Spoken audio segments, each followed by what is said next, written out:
Take two. Good morning and welcome to Blockbuster Proposal, a starstruck contemporary romance. As I was doing this audiobook, I kept looking at my chapter splits and wondering what the heck I was thinking when I did this. I'm not quite sure. So there's some really long chapters in here, and I just decided to keep them as really long chapters instead of breaking it up and reorganizing the book at this point. So you're going to get really big stretches, hopefully with no commercial breaks if YouTube follows along with the pattern that they've been doing. So anyway, I hope you enjoy this sweet contemporary romance based in Atlanta, Georgia, and I'll see you on the flip side.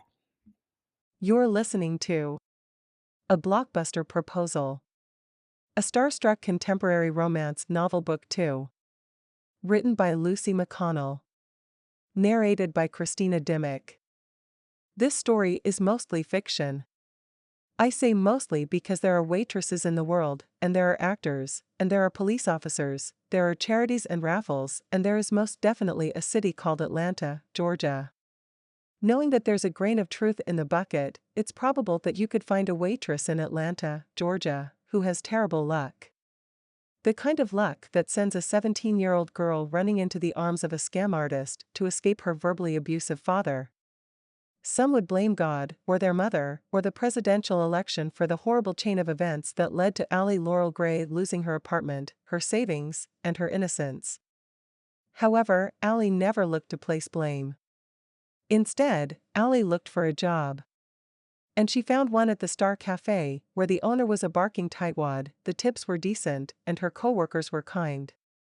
One afternoon, George, a police officer, and his partner entered the diner. Before they were able to eat, they were called out to an attempted robbery. George, in a rush, promised the waitress he would split his lottery ticket with her as a tip. Allie, who didn't believe in luck, agreed and promptly refilled a patron's drink. And that is where our story begins, on a humid March day when a police officer made good on his promise. Chapter 1. Allie placed a fresh piece of pecan pie in front of Jack. Jack was a regular who said he hated to cook, but Allie suspected he just didn't like eating alone. "You sure you don't want ice cream on that?" Jack lifted his faded, gray-eyed gaze in her direction. "Wish I could, sweetie, but the doctor says I have to cut back if I want to live to see my grandchildren graduate from high school." "Then I won't tempt you again." She patted his back before making her way behind the counter to clean up the crumpled napkins. Selena sat down at the counter with a cup of coffee she'd retrieved for herself. Her gray blonde hair was down today, hanging just past her shoulders, and she wore a pair of tight jeans. Allie hoped that when she was a mom she'd be just as in style. Selena had come in to pick up her check and decided to stay and chat. Her son met with a group at Aaron's home for autistic children on Fridays, so Selena had some time to herself. "How's the hip?" Selena asked Jack. "Not so bad this time of year. Winter can be painful. My neighbor has arthritis in her knee. You're supposed to walk to keep limber." The bell over the door chimed, and Allie looked up to greet the customers. "Welcome back," Allie said with a smile. 2 weeks had passed since the cops had stopped in for a quick meal, and while things hadn't improved in her life, they hadn't gotten worse. She was calling that a win. Besides, William, her miserly boss, was off having a root canal. He may return grumpier than a plucked goose, but his temporary absence lightened the whole restaurant. George stuck out his chin. "I've come to make your day." "Oh. You gonna order the meatball sandwich again? I'd sure like to see someone actually eat one of those." She winked at Jack, who listened in. "Gosh no." He placed one hand on his stomach as if a phantom pain had erupted in his gut. Allie hid her smile. The meatball sandwich had that effect on everyone. She'd tried to warn him.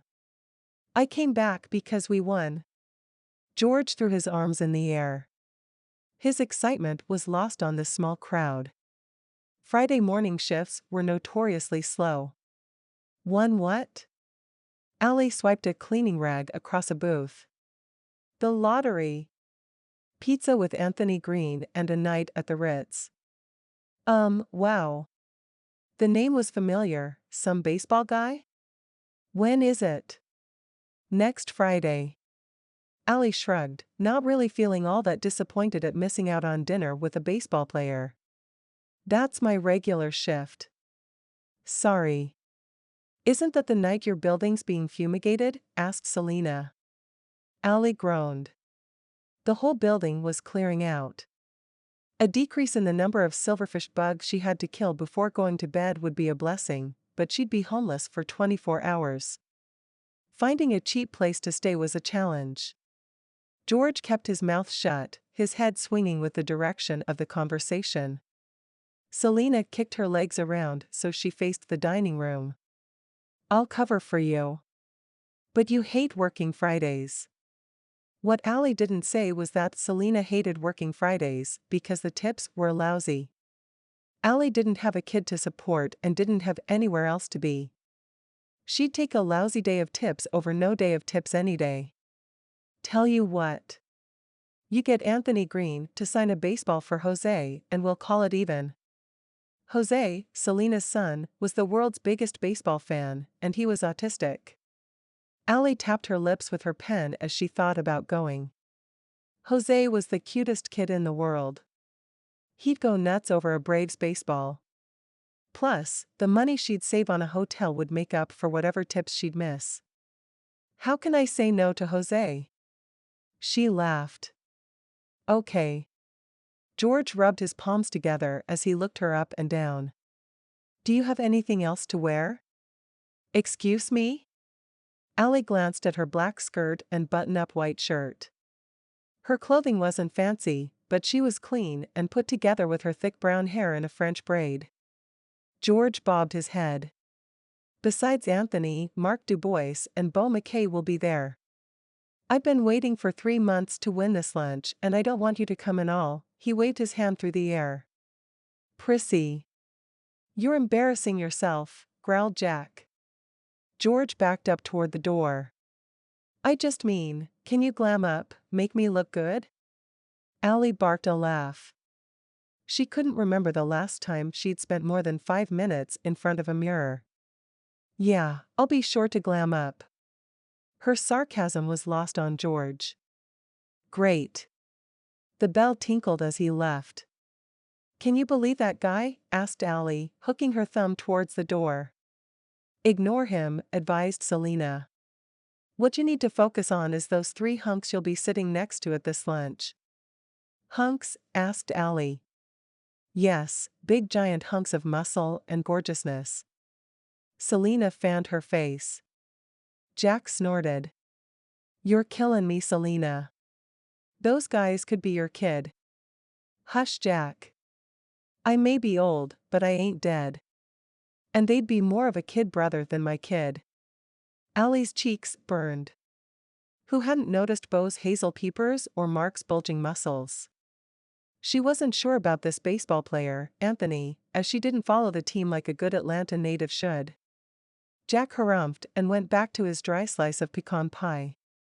Allie tried to disappear into the kitchen, but Selena was hot on her tail. You're not old, said Allie. Selena did all the same work Allie did and she went home and took care of Jose. Allie never thought of her as old. Don't worry about me. I got thick skin. But George had a point. You should dress up. I don't even know how to go about glamming. Allie flapped her arm around to indicate the industrial, run-down kitchen. This is as glamorous as I get. Just promise me you'll try, maybe wear your hair down. Her reflection in the stainless steel cover for the heat lamp bulged out at the top and the middle sucked in, distorted by the metal. She had an hourglass figure, all right. There's no point to putting in that kind of effort for one lunch. Yes there is, this is your one day off in forever. Your fairy tale. For once in your life, live a little. Selena snapped her fingers and shook her perfectly round booty. Allie laughed. Fine. I'll wear my hair down. Thank you. She clasped her hands together.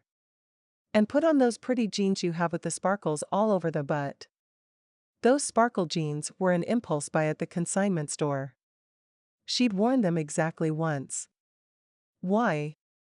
Because you've got good assets. Selena snickered. Some days it's hard to believe you teach Sunday school. Allie teased. And some days it's hard to believe that the good Lord wasted all that on a woman who dresses like she's 85. I do not. Allie bit her lip. Except that she kind of did dress like an old lady with cardigans. I dare you, wear the pants. Allie blew a raspberry. Selena was right. This could be her one and only chance in life to see how the other half lived. Fine. Good girl. Selena patted her hand. Allie softened. For all her trouble, Selena was a dear. Gag. I even think like an 85-year-old. She took another look at herself in the heat lamp. She'd never been one to wear a lot of makeup. Her dark, thick lashes were a blessing. But maybe a little blush and some lip gloss wouldn't hurt. And she couldn't remember the last time she'd worn her hair down. Somewhere in the apartment was a flat iron, she might as well get some use out of it. The more she thought about dressing up, the more her hands trembled. It was one thing to just be you every day, and quite another to pretend to be more than what you are. She wanted to remember how it felt to be in her 20s. Maybe with a little practice, she'd stop thinking like an old lady and start living like a young one. Chapter 2. I'll see you in a few minutes. Mark Dubois hit the button on the steering wheel to end the call with his buddy, Beau McKay. They'd spent the evening at a silent auction for autism and planned to meet up for a game of pool in Beau's man cave. In the seat next to him, Aspen Hamilton, Hollywood's rising star, checked her manicure. I think tonight went well, don't you? Mark adjusted in the leather seat of his Maserati Ghibli SQ4. I think so. I checked with Aaron before we left, and he said they'd raised enough to help the families on their list and even a few more. There were few perks Mark enjoyed about celebrity status. Being able to donate to causes like Aaron's Homes for Autistic Children was one of them. The shallower side of him liked the car, but that was about as far as that end of the pool dipped. He could give or take the clothing designers shipped him, hoping he'd be caught wearing their label. In fact, he did give those boxes to Goodwill. Aspen pulled down the sun visor and checked her lipstick in the lighted mirror. That's not what I was talking about. What are you talking about? I'm talking about meeting Simon Tinsley. I'd heard rumors he was going to be there, but you don't think a director with his clout would come to a podunk event like this? Mark twisted his hands on the wheel. The event wasn't small, and Simon's son has autism. Aspen pouted. I didn't know that. Too bad. She flicked her hair over her shoulder, glitter sprinkling into the seams of his leather seats. Was that the kid following him around? That was him. Simon's son, Cody, was a great kid. Mark had met him on several occasions and enjoyed his sweet spirit and kind nature. Have you thought about doing an auction for your water thingy? Waters Without Borders is fine. He'd started the charity 10 years ago and had recently handed operations over to a board of directors. He still went on several trips a year to dig wells, lay irrigation pipe, and plumb villages, all in an effort to wipe out diseases spread by unclean water. Waters Without Borders had been his passion, but the cause outgrew him and his abilities. Besides, with his divorce, his focus had shifted closer to home. He understood the irony of the situation. It took his wife and daughter moving out of the house for him to understand how important a home truly was. He wouldn't make that mistake again and had joined up with several local charities to bring awareness and raise funds for their efforts. Teens on Target needs my attention now. Oh right, the lottery. She turned up her nose. You don't like the idea? I don't like that you're selling yourself, it cheapens you. I'm not selling myself, I'm selling my time. There's a difference. Whatever. Aspen stared out her window, her long blonde hair shimmering in each streetlight they passed. Jennifer K. bought $1,000 worth of tickets this afternoon. While Mark was excited about the increase in sales, he wasn't thrilled about spending an afternoon with Jennifer K. The woman was a sly gossipmonger who spewed drama everywhere she went.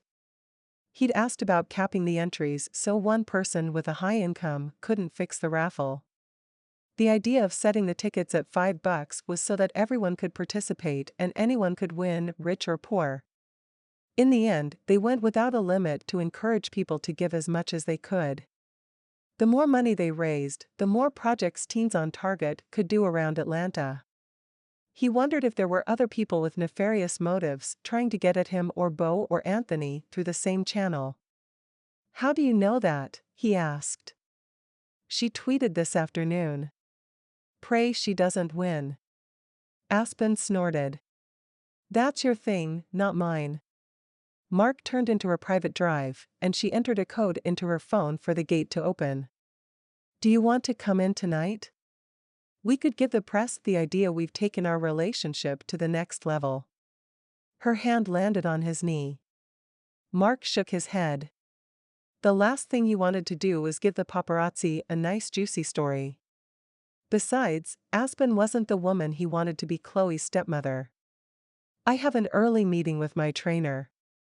He pulled open the door and stepped out, her hand sliding off his knee. By the time he opened her door, any trace of disappointment was wiped from her face. "I totally understand. I need to lose at least 2 pounds for the shoot in Cozumel. Good luck to you."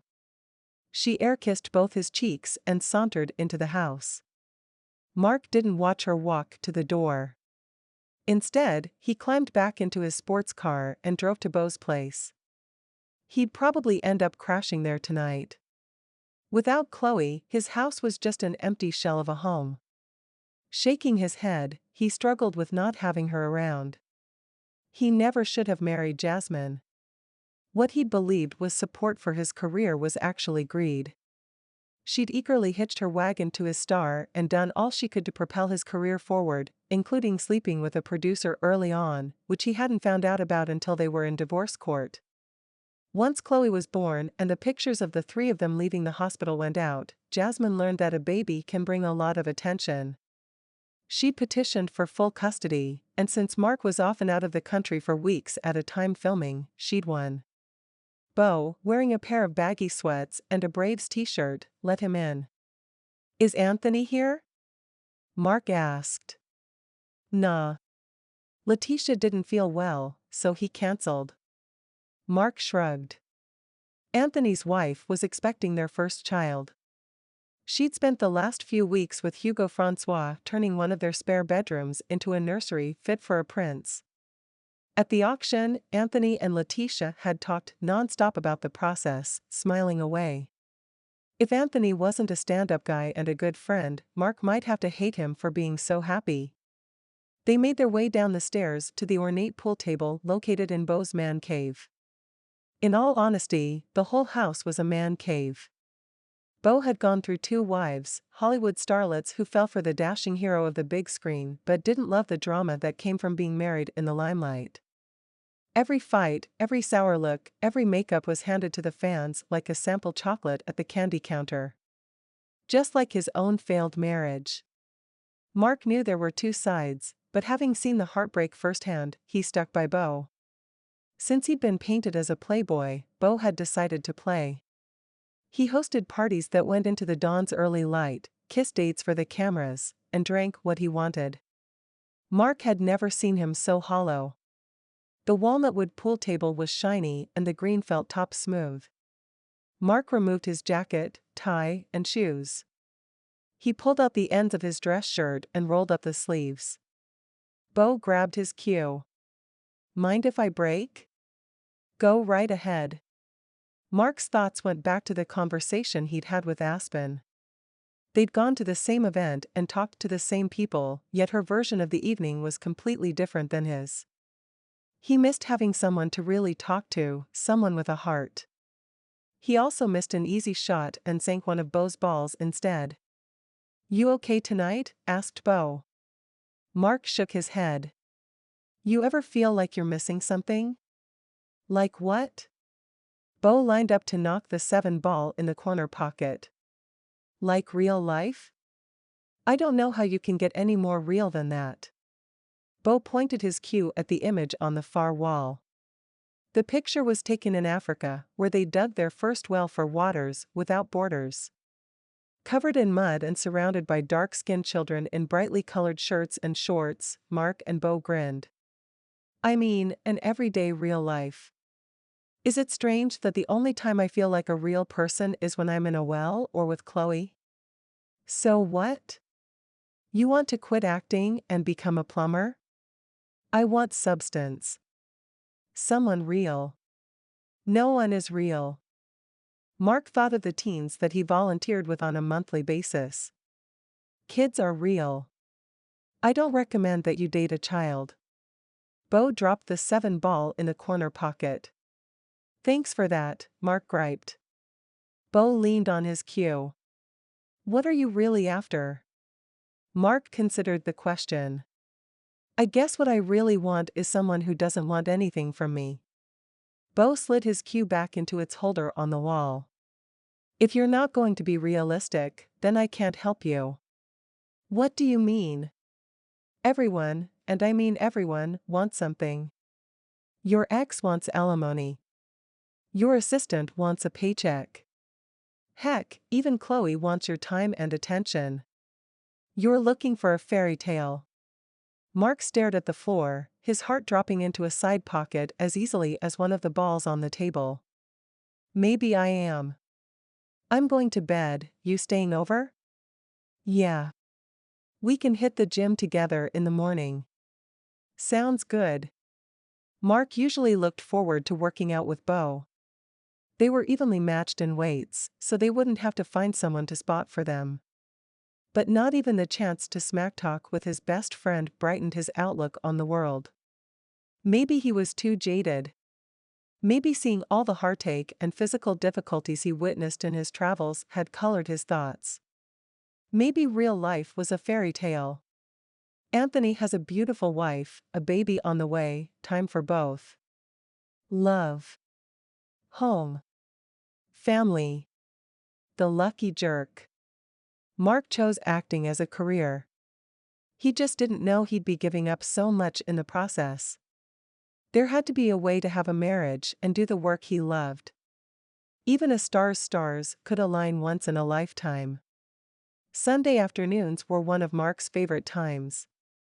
When he was in town, he met Chloe at a local church for services and Sunday school in the morning, heading back to his house for lunch and board games or a movie. They were just clearing the table, their grilled cheese sandwiches reduced to crusts, when Chloe grabbed a catalog off the pile of junk mail on the counter and stared at the cover. Mark glanced over her shoulder to see what held her interest. There was a woman in a suit walking on a busy sidewalk. "What are you looking at?" he asked. "I was wondering how we could help this woman." Chloe pointed to the lady in the picture. "Why does she need help?" Rolling her eyes, Chloe replied, "Her outfit is so boring she blends in with the street signs." What? Mark blinked several times, sure he hadn't heard his sweet 10-year-old degrade an adult for her style. Mom says we have to help the fashionably unfortunate by setting a good example for them. Holding back the name he'd like to call his ex-wife, Mark said, "I think she looks pretty." You do? Chloe appeared shocked. At least she wasn't mortified by his comment as Jasmine would have been. Yeah, she looks sweet and kind, two very attractive qualities in a woman. He set the last of the dishes in the dishwasher and pressed start. A deep hum filled the room. Chloe continued to stare at the image. No doubt her thoughts were a jumble. Mark hated to outright contradict his ex-wife, because it made Chloe feel like she was in the middle of a tug-of-war and that wasn't fair to his girl. The choices he'd made contributed to the sense of unrest he felt as of late, but he hated that his choices, and Jasmine's, affected their daughter. They settled into a game of Uno, Chloe quickly taking the lead. Her mind was on the game, while his mind was on his options. He'd reduced his schedule to the minimum, just short of quitting completely. Acting paid for Chloe's school, the house she shared with her mom, the car that drove her to and from school, and his job allowed Jasmine to be at home with Chloe. That was part of the deal. He'd support them both. The alimony was insane until Chloe graduated high school. He wanted his kid to have at least one parent at home. He'd gladly be that parent, but with his financial obligations, that wasn't an option right now. He also battled the fear that if he gave up that part of himself, he'd lose a part of who he was. Acting was in his soul. "Uno," announced Chloe. Mark stared at the 8 cards in his hand. He laid down a red draw too. Chloe scowled as she drew the cards, making him laugh. Chloe moved her cards around, her lips pressed firmly together. That was the Dubois determination, right there on his girl's face.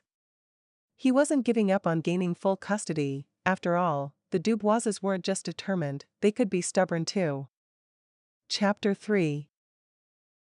Allie slid into the limousine. A sense of possibility crept over her skin as the vehicle pulled away from the curb, taking them to their magical luncheon with the stars. The usually quiet building was all abustle as tenants crowded out so the fumigators could move in. Their energy permeated the walls, giving the building new life, which was funny, considering the reason they were piling out the doors. Perhaps avoiding William's lemony disposition until Monday morning added the bounce to her step. The luncheon was so far out of her ordinary day that she hadn't been able to eat due to nerves and her stomach growled. With her dark hair loosened from its ever-present braid, brushing her belt like a hen brushes the floor, a sense of freedom bubbled. Freedom from the drab diner walls, the constantly aching feet, and the pressure of just getting by. Today, she wasn't Allie the washed-up waitress. Today, well, she wasn't quite sure who she was. Someone who rode in limos? Her lips puckered under the gloss, making her want to laugh at everything and nothing. For the first time in her life, Allie believed there might be more to this journey than passing time. The brown and red brick buildings faded into gray and glass the closer they got to their destination. She brushed her hand over the buttered caramel leather seat, letting out a sigh and all the apprehension she'd carried about going to this crazy lunch. George stared at her from the backwards-facing seat, his jaw hanging open, for a full 10 minutes. With a gulp, he crossed to sit next to her. "Hey, baby." Allie tucked her hands under her sparkle-butt jeans. "Knock it off." "What?" "You look hot." He leaned closer, like he was going to sniff her shoulder. Allie pulled away. "Thanks, I think." He put his hand on her forearm. "Listen." Whatever he was about to say was cut off by the door opening as they arrived at their destination. Allie bailed before she knew if she was supposed to get out or not. She had an idea where George's mind was headed, and it wasn't going to Sunday school. In her haste, she nearly bowled over a woman with short blonde hair and an iPad. "Sorry." The woman laughed easily. "It's okay. I'm used to being run over by women wanting to meet Mark." Allie blinked. "Mark?" "Mark Dubois." She looked back and forth between Allie and George, who was climbing slowly out of the limo, unfolding his limbs as if he'd been packaged in there. He slung a heavy bag over his shoulder. "You are here for the lunch with Mark, Bo, and Anthony, aren't you?" "Yes, we are." George slung his arm across Allie's shoulder. Deftly stepping aside, Allie tucked her hair behind her ear and pulled her shoulders forward to ward off the heebie-jeebies. The more familiar George became, the less she wanted to get to know him. "Good. Follow me." She walked ahead of them, her long stride indicating she knew where she was going and expected to be followed. "I'm Mark Dubois's personal assistant, Kate, and I'll be taking care of your schedule for the day." She stopped just inside the doors to the fancy pizza place, allowing them inside before shutting the door. Allie considered the rough-hewn log tables and metal chairs. A large brick oven roared behind the counter, where workers chopped and grated in preparation for the afternoon. There weren't any customers, and Allie wondered if they were just as slow as the Star Cafe or if the place had been rented out for the occasion. Probably the latter. George hurried ahead of Allie. Do you have a special pen for autographs, or can they just use the Sharpie I brought? Thank you for reminding me, Mr. Lee. Kate eyed George's backpack. You'll have an hour and a half to talk and eat with the guys, and then we'll allow 3 autographs for each of you. Just 3? George's ears drooped. They actually sagged. Allie stared in wonder, then tried to get hers to move.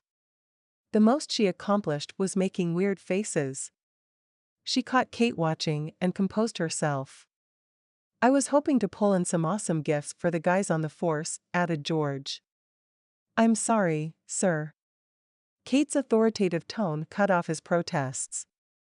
Thinking about how she would feel if she wasn't able to get that baseball for Jose after all Selena had done for her, Kate offered, I only brought a baseball, so you can have 2 of my signatures. Thanks. George brightened, and his ears were back in place. Allie caught Kate studying her. Is that okay? She asked, hoping she hadn't broken some rule. Should be fine, was Kate's reply as she led them to a round table covered in papers and pens. These are your non-disclosure statements. What for? Asked George. They basically say that you are not allowed to take photos with or of the guys. That if you do, you will not sell them to the media or post them online, and that you are not allowed to sell private information about the guys to the press. Allie signed without worry. Her Facebook page was so old it begged for Botox. She hadn't been online since the day Reed posted a picture of him and his new girlfriend in Hawaii. Her Hawaii. The Hawaii she was supposed to visit with the money in her savings account that no longer existed. Crazy that a bank could kick you out, erase you from their accounts. She hadn't thought that was possible. George wasn't about to sign away his right to brag. He folded his arms, and for the first time that day Allie saw the cop who had stopped a robbery in progress. Kate gave him an indulgent smile. We've hired a professional photographer who will send you pre-approved images to post on social networking sites. As long as I get one with just me and Anthony. We can certainly make that happen. Pacified, at least for the moment, George dipped his head to sign the paperwork. Kate turned to Allie. How about you, any special requests? Me? Allie pressed her hand to her chest. No. No, I'm fine. She stepped closer to Kate and lowered her voice. Actually, I was wondering if we have to stay at the hotel. Is there a problem? It's just, how could she explain this? We're not a couple and I don't even know him, not really. It's a bit uncomfortable to think of sharing a room. She hadn't made the arrangements and the contest page only mentioned one room at the Ritz. Kate moved her iPad into the crook of her arm. If you don't know him, how are you 2 here together? It's kind of a long story. Allie filled her in as quickly as possible, hoping their conversation stayed private as George was nearing the end of his stack of papers. She wrapped up with, he kind of made a pass at me in the limo. Kate held up a hand. Say no more. She tapped her screen. So he was the one who donated the funds? Yes. I'm sorry to even ask. I'll have to talk to my boss, but we'll figure something out. I don't want to cause a problem. I could always sleep in the bathtub if they have an extra blanket. It wouldn't be the first time. She used to lock herself in the bathroom as a kid because the door muffled her dad's angry words. Of course, that was before he thought she was old enough to be a target. Kate stared for a moment. I'm sure that won't be necessary. We want this to be a good experience for both of you. George straightened up and flexed his hand, as if initialing 23 sheets of paper would cause a cramp. Kate flashed a set of perfect teeth. With that in mind, we have a small makeover crew. What could you possibly need to make over on this? George flexed his pecs, making them bounce like chipmunks in a burlap bag. Allie squeaked as she tried not to laugh. Kate gave him a wide berth. Every star has to go through makeup before they go on set. And you're about to get the full star treatment. Sweet. George bobbed his head. Allie twisted her hair between her fingers. She hoped this makeover didn't include scissors, she'd just fallen in love with her hair again. Mark stopped at a crosswalk on Peachtree Avenue for a woman with a heavy purse. She waved a thank you and he lifted his fingers off the steering wheel in return. Today was a beautiful Atlanta day. The kind of day he'd like to spend watching a baseball game where the sun baked the top of his head and iced lemonades burned the back of his throat. There was that sense that your team was going to win hanging in the air. He couldn't explain why he felt that way, because the Braves' designated hitter was joining them for lunch. But he let the feeling carry him along. Anthony just texted to say that he and Letitia are going to be a little late. Bo dropped his phone in his lap. Did he send an emoji? Asked Mark. A fist bump. Dang it, he never sends me emojis. You overuse them. What? Bo retrieved his phone and read Mark's latest text. Hey Bo. Hand waving. Want to ride together this afternoon? Smiley face. He dropped his phone and raised an eyebrow. We're taking you out, cold turkey. Mark chuckled. I had Chloe type while I was driving her to school this morning. How'd you end up with her on a Thursday? Mark bit down on the curse words erupting in his head. Her mom needed a babysitter. The personal trainer? Bo guessed. Mark cleared his throat. While he had no romantic feelings left for Jasmine, her escapades raked against his skin. Mostly because she promoted them heavily on Instagram. One day, Chloe was going to see those photos. I think this guy's a bodybuilder. He's big, huh? Like Arnold back in the day. Bo flexed his arms, checking out their size. You ever think of putting that much bulk on? If the part called for it. I only maintain this for Slade roles. Mark's contract with the production company included staying in shape for the next spy movie. He didn't mind, really. He liked having the physical ability to do pretty much what he wanted. Besides, working out felt good and he was in a better mood on the days he stuck to the program. Bo let his arms drop. Think of the chicks you could get if you were that big, though. You having a hard time getting a date? Teased Mark. Who, me? I'm Christian Brockmore, double agent. I can have any woman I want. Mark had a standing gig for the Slade movies, but Bo was one of 4 actors to play Christian Brockmore. Like James Bond, they cycled the movies through every 10 years or so with a new actor. What about you and Aspen?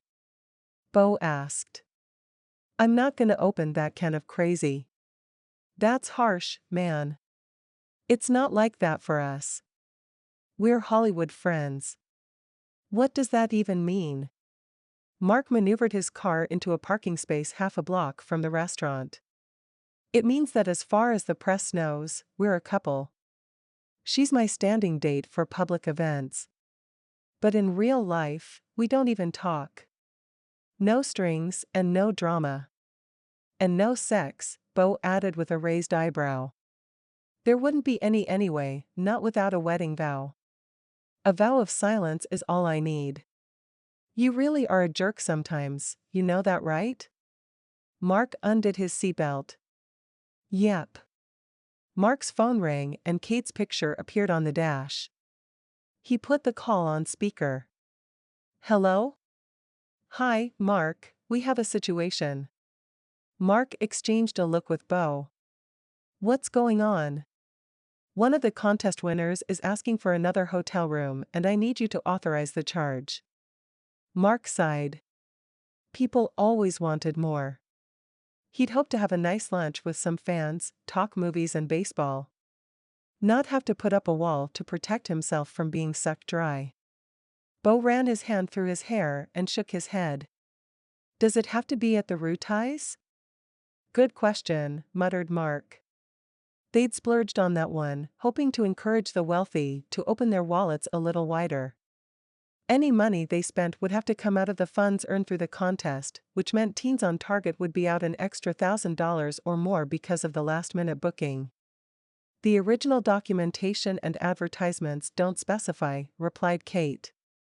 Did they ask for a room at the Ritz? Asked Mark. No, answered Kate. Bo smirked. Tell them they can have a second room and then book them out by the airport. Airport hotels weren't usually as nice as the downtown accommodations, but they would be adequately housed for the night and Teens on Target would get the maximum amount from this fundraiser. Kate didn't respond right away. Did you hear that? Mark asked. Yes. I'll take care of everything. Thanks, Kate. As always, you're the best. They said goodbye and hung up. Bo turned to face him. It's like I told you the other night. Everyone wants a piece of us. Mark shrugged off his own cynical thoughts. No matter how demanding they are, let's remember that we're here to make their day because they donated to Teens on Target. Don't worry.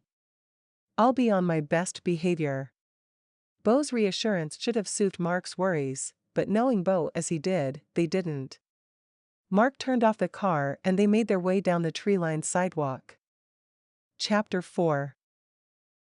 Allie stared longingly at the 3 pizzas lining the counter. The cooking staff had prepared them for the photographers to shoot, and the smell was unbelievable. Who knew pears and blackberries could go on a pizza?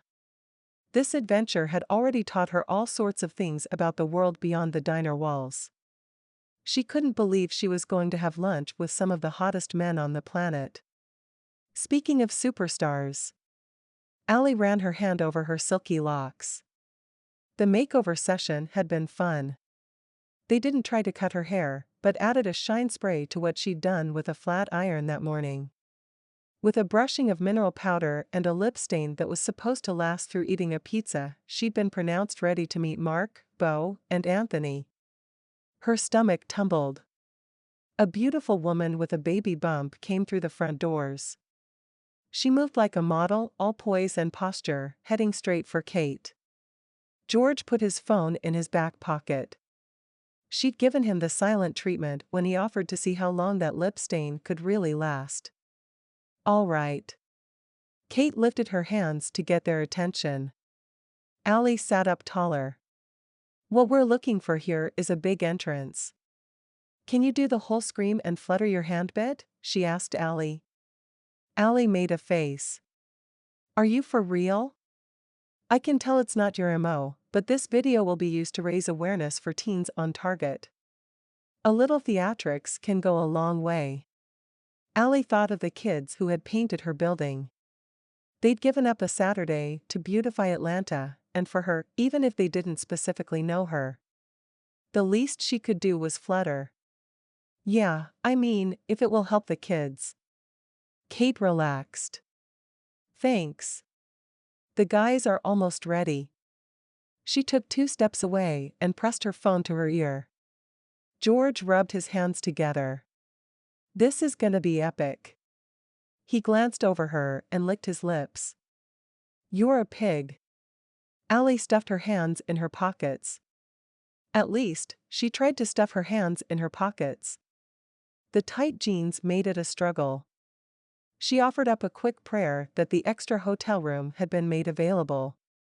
Turning to the pregnant woman who had taken a seat at the nearest table, Allie said, Hi. Hello. Her words had a soft accent to them, making her sound as exotic as she looked. I hope I look as good as you when I'm pregnant, Allie blurted.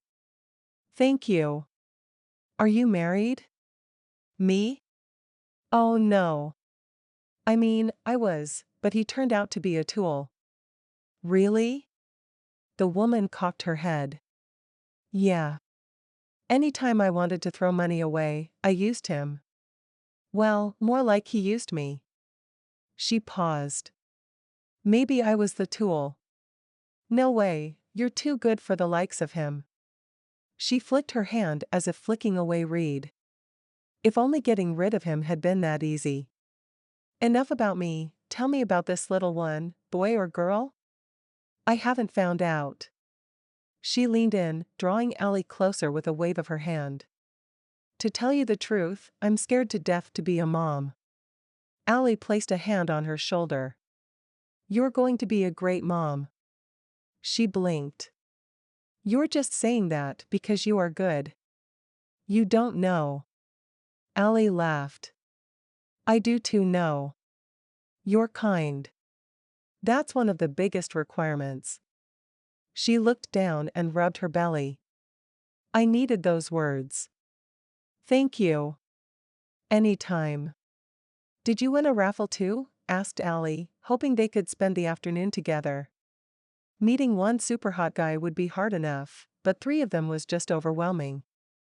Until this moment, she hadn't given much thought to what she'd say, but now the idea of making small talk for an hour and a half was daunting. The woman gave her a quizzical look. Okay, called Kate as if there was a room full of rowdy customers instead of the 3 of them. It's time. That curtain will open and you'll have your little freak out, and then you can order whatever kind of pizza you want and eat. After that, we'll sign autographs and you'll be checked into the hotel. I thought we'd have more time, grumbled George. That's all the time allotted for today, Kate said while looking at her pad as if the discussion weren't worth arguing over. Allie took mental notes of how Kate handled George's whining. Too often, she'd been bowled over by customers as they asked for an extra dollop of whipped cream or, heaven forbid, gravy, and ended up paying for the extras out of her pocket. Not anymore. She was going to adopt Kate's technique and put an end to the pushers and takers in the cafe. Kate counted down from 3, and the curtain parted to reveal 3 of the most beautiful men Allie had ever seen. First was the athlete, Anthony.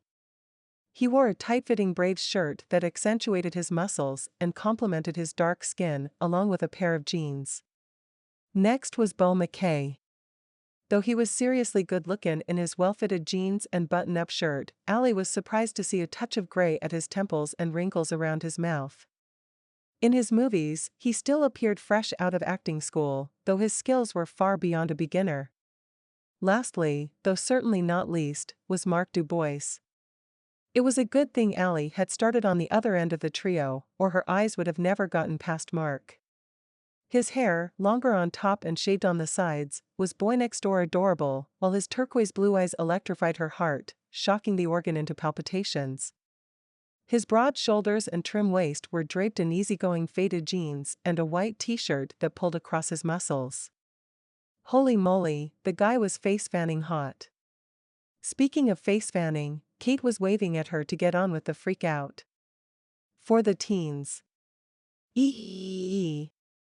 Allie did a little hopping dance and then went right ahead and fanned her face. She needed it more than she would admit out loud.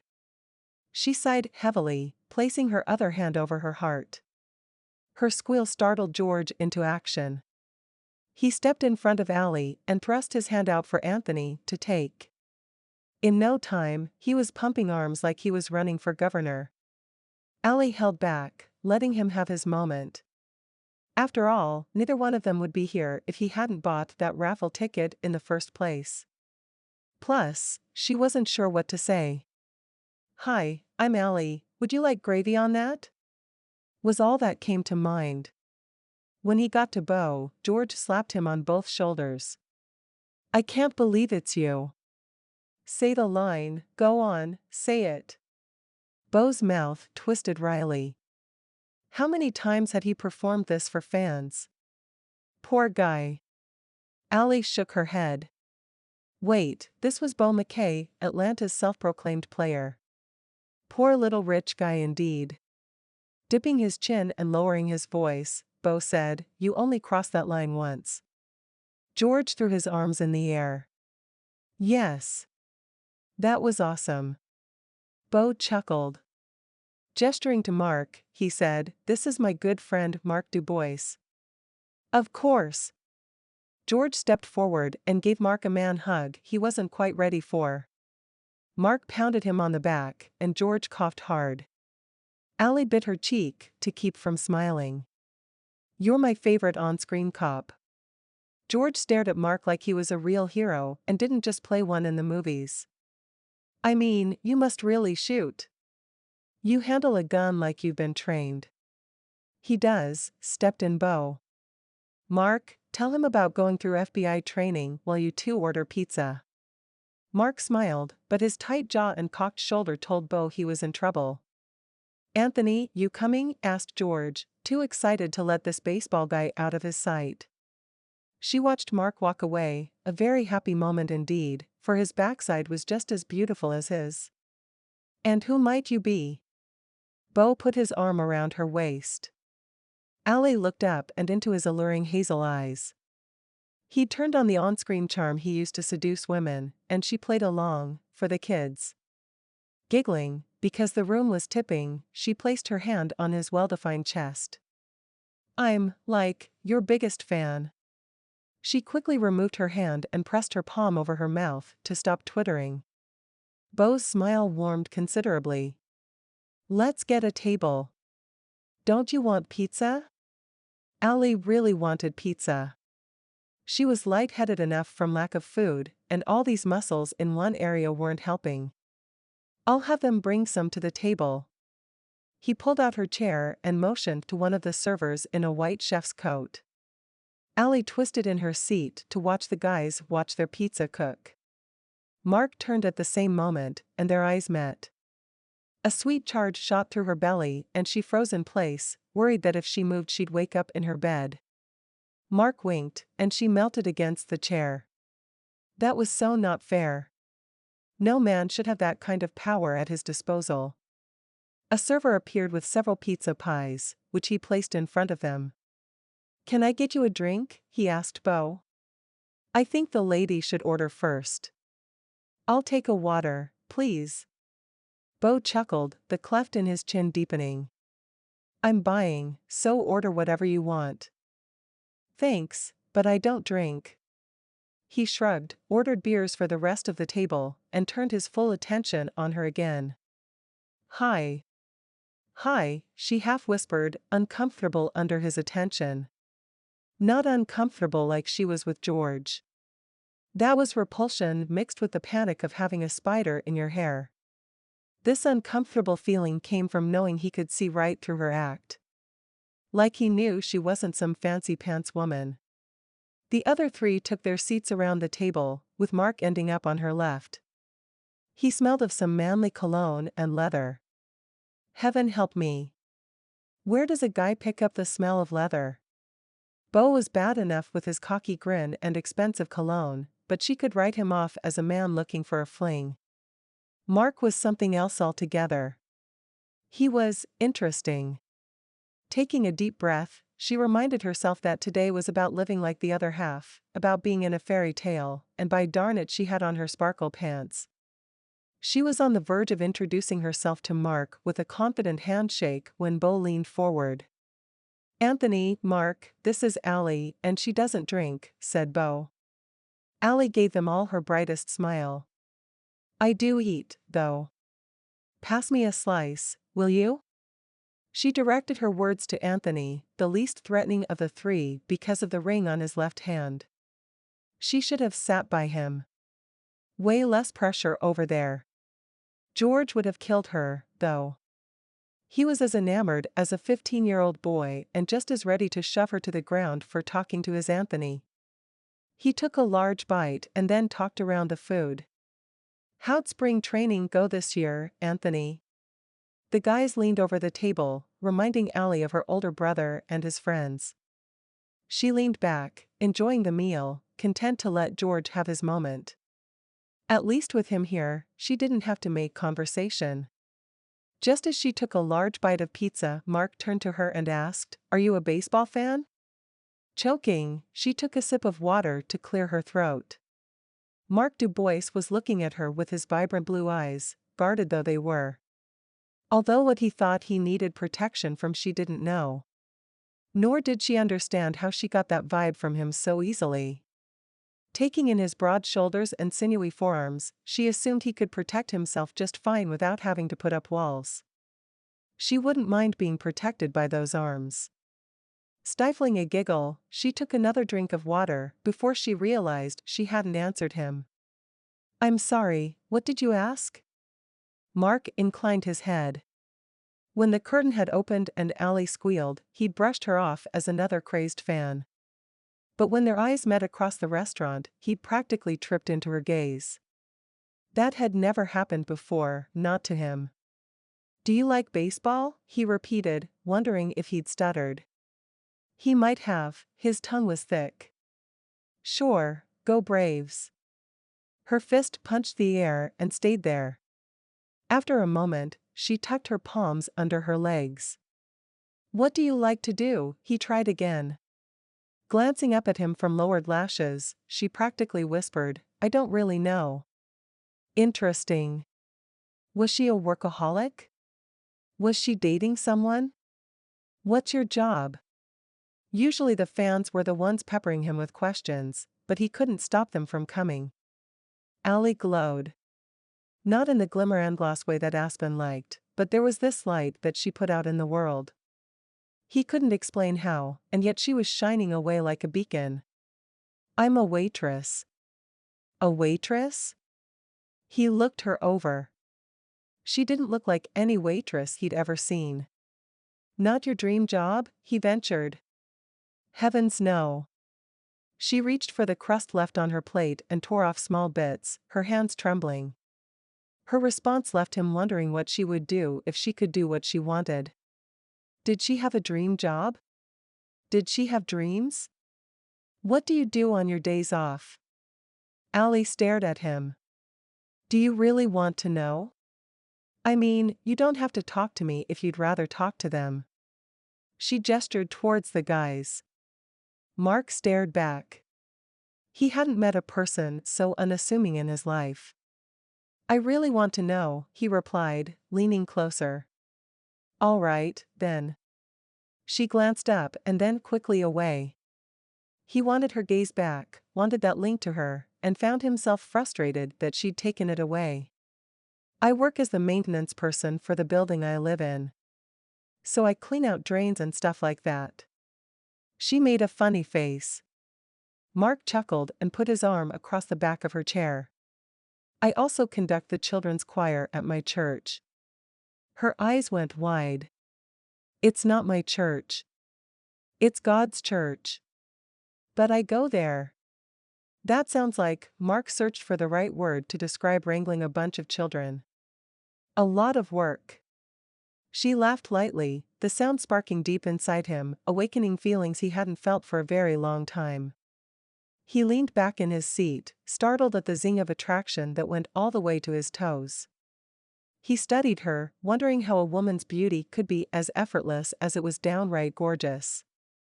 "Oh, there's work involved, but those kids are the best part of my week.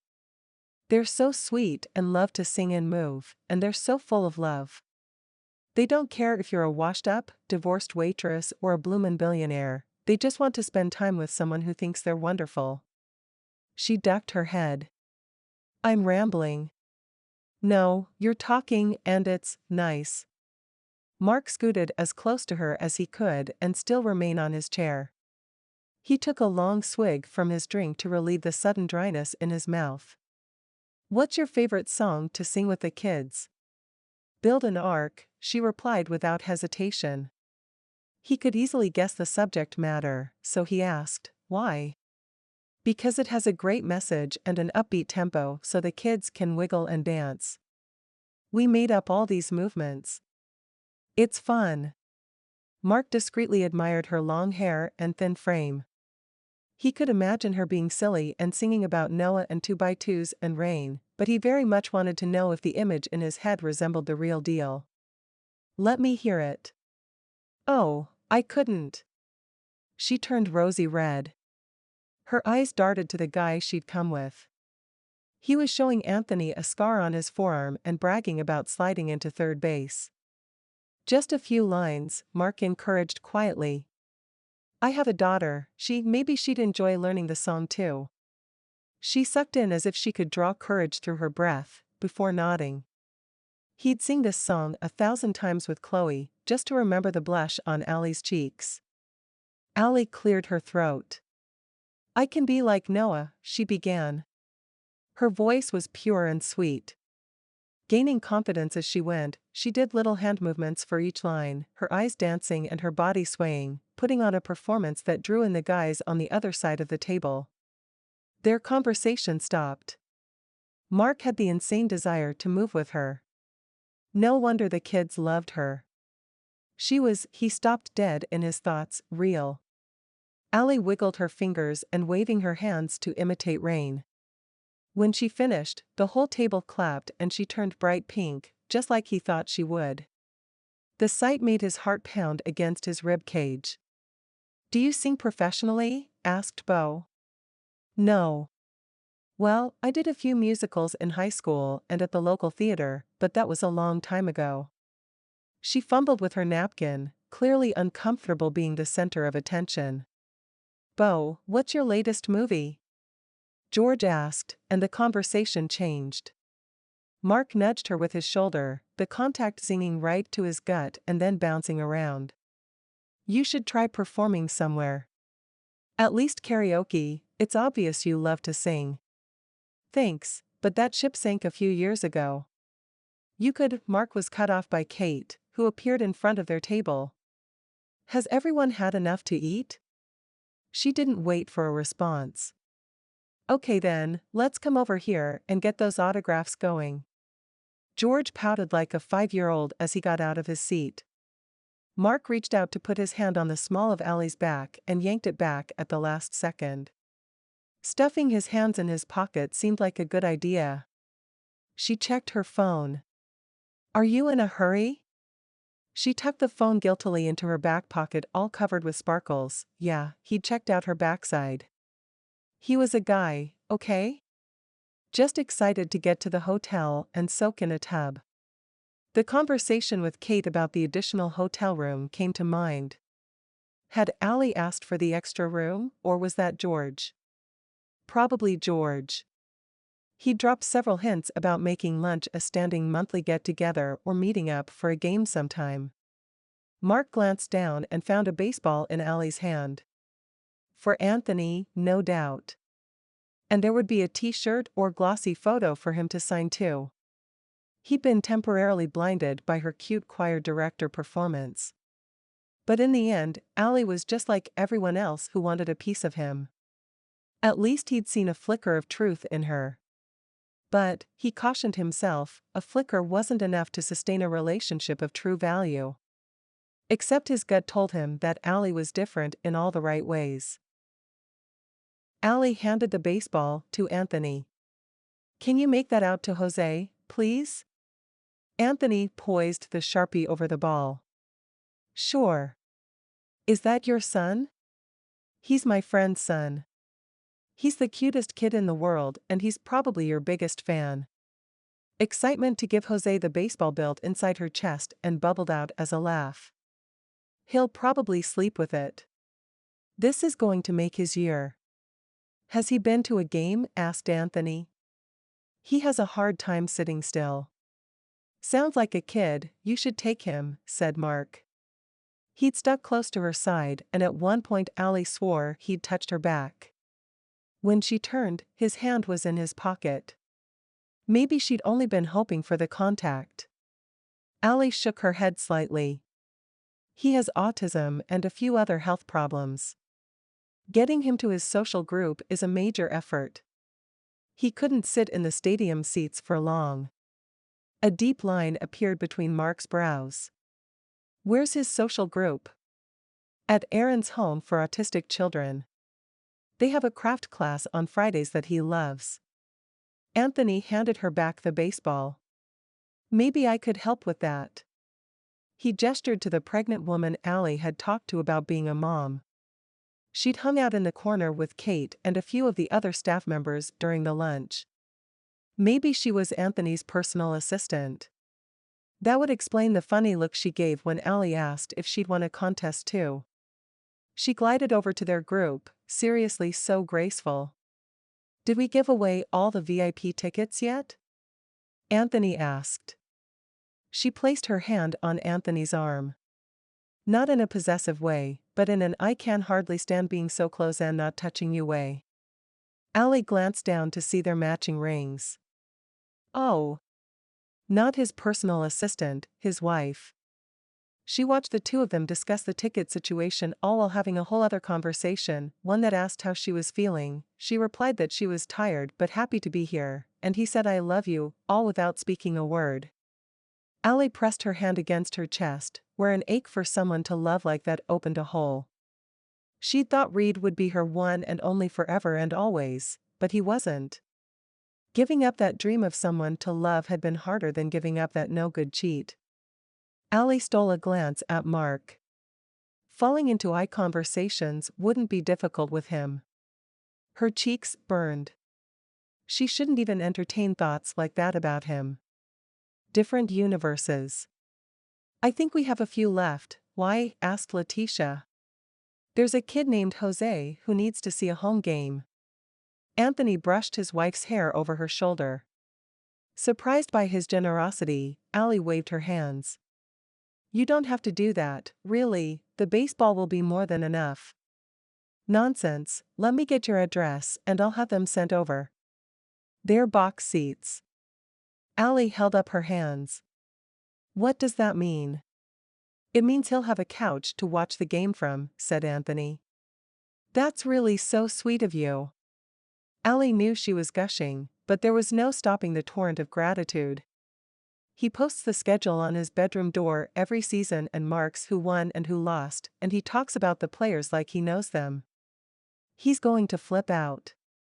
Are you going with him? Asked Mark, his eyebrows drawn together. Me? No way. His mom should go. Allie laughed.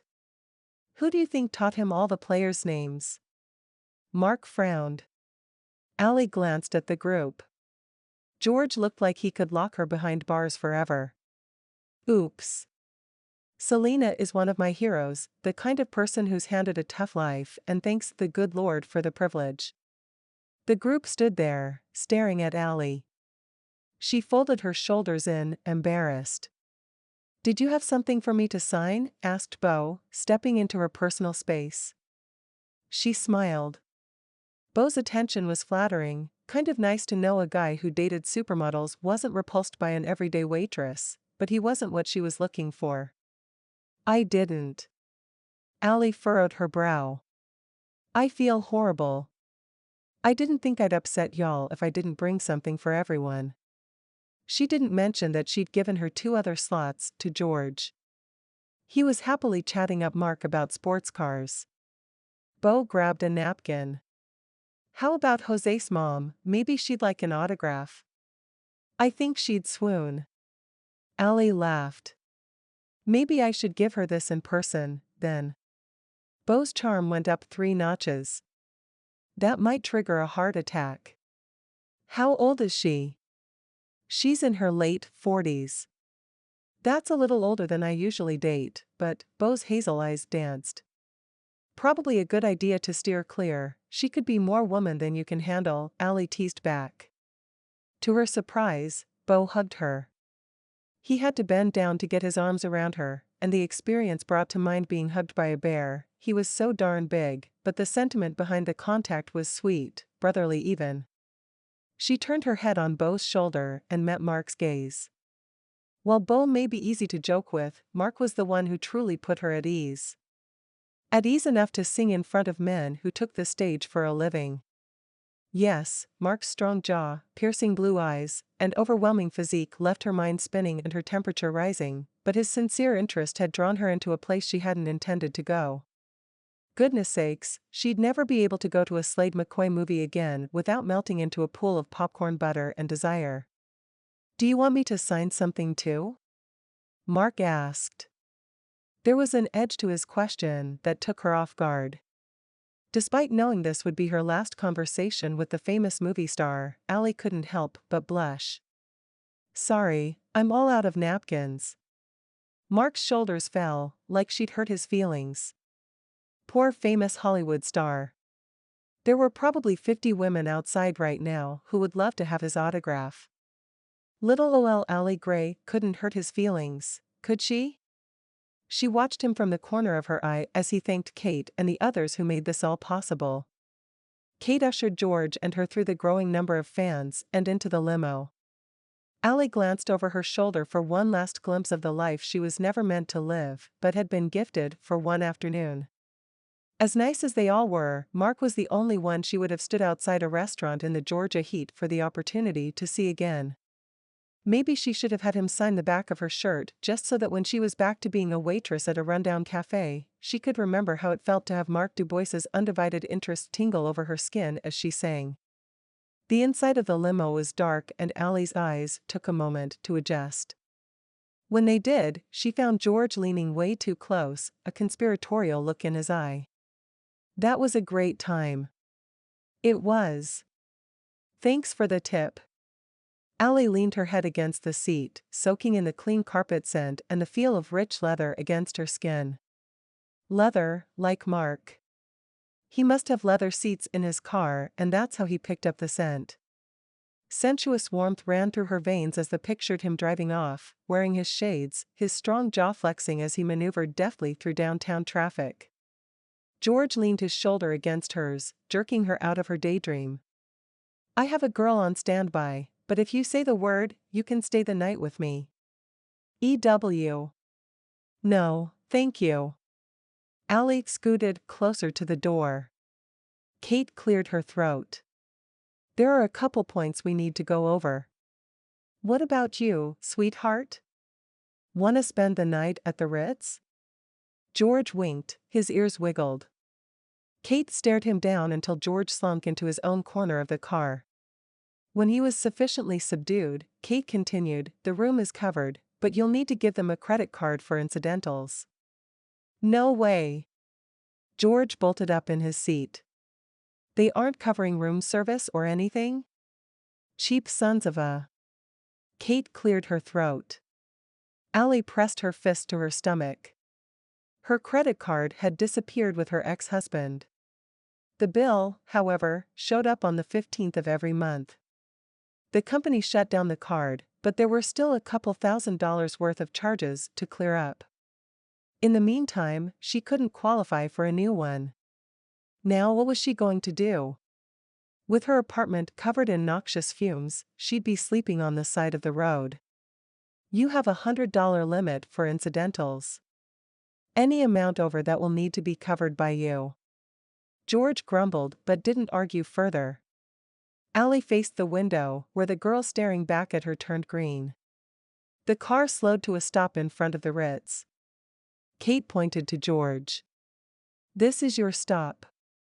She turned to Allie. Her face had a softness that she didn't offer to George, and Allie was grateful she was still on Kate's good side. She might not be after she explained her credit card situation. Sleeping in the bathtub was looking like a viable option. If you'll wait here, I'll be back in just a moment. Kate was back in less than 5 minutes. Her steps were lighter than before, no doubt happy to be rid of the officer because he wasn't much of a gentleman. Phew. Kate swiped the hair off her forehead. We'll get you all tucked in for the night. I'm sorry we couldn't get you a room here. It's okay, really, Allie assured her. Kate plucked at her skirt. The hotel is less than ideal. We can drop you off at home if you'd rather take a cash voucher. Allie shook her head. My apartment building is being fumigated and I can't go back for 24 hours. I'm really grateful for the spare room, I don't care what hotel it's at. You might once you see it, muttered Kate. Allie brushed her worries aside. She would lock herself in the room and not come out until morning if need be. Any place was better than the street. Listen. She scooted forward in her seat. I have a confession. What's that? Kate cocked her head. The words tumbled out. I don't have a credit card. I promise I won't eat so much as a bag of nuts, and I won't turn on the television. I'll just take a bath and go to bed early. Kate waved her off. I'm not worried about you. George would have cost us the whole budget and then some if I'd given him free rein, but you'll be fine. Use the $100, order some macadamia nuts or whatever they have to offer. Relief washed over her like warm bathwater on a cold day. She hated having this credit issue hang over her. Facing the issue again had taken all the confidence she'd gained talking with Mark and smashed it deep down inside where she lost sight of who she could have been. Reed shouldn't have that much influence over her anymore, and yet somehow, someway, he managed to darken even her fairy tale afternoon.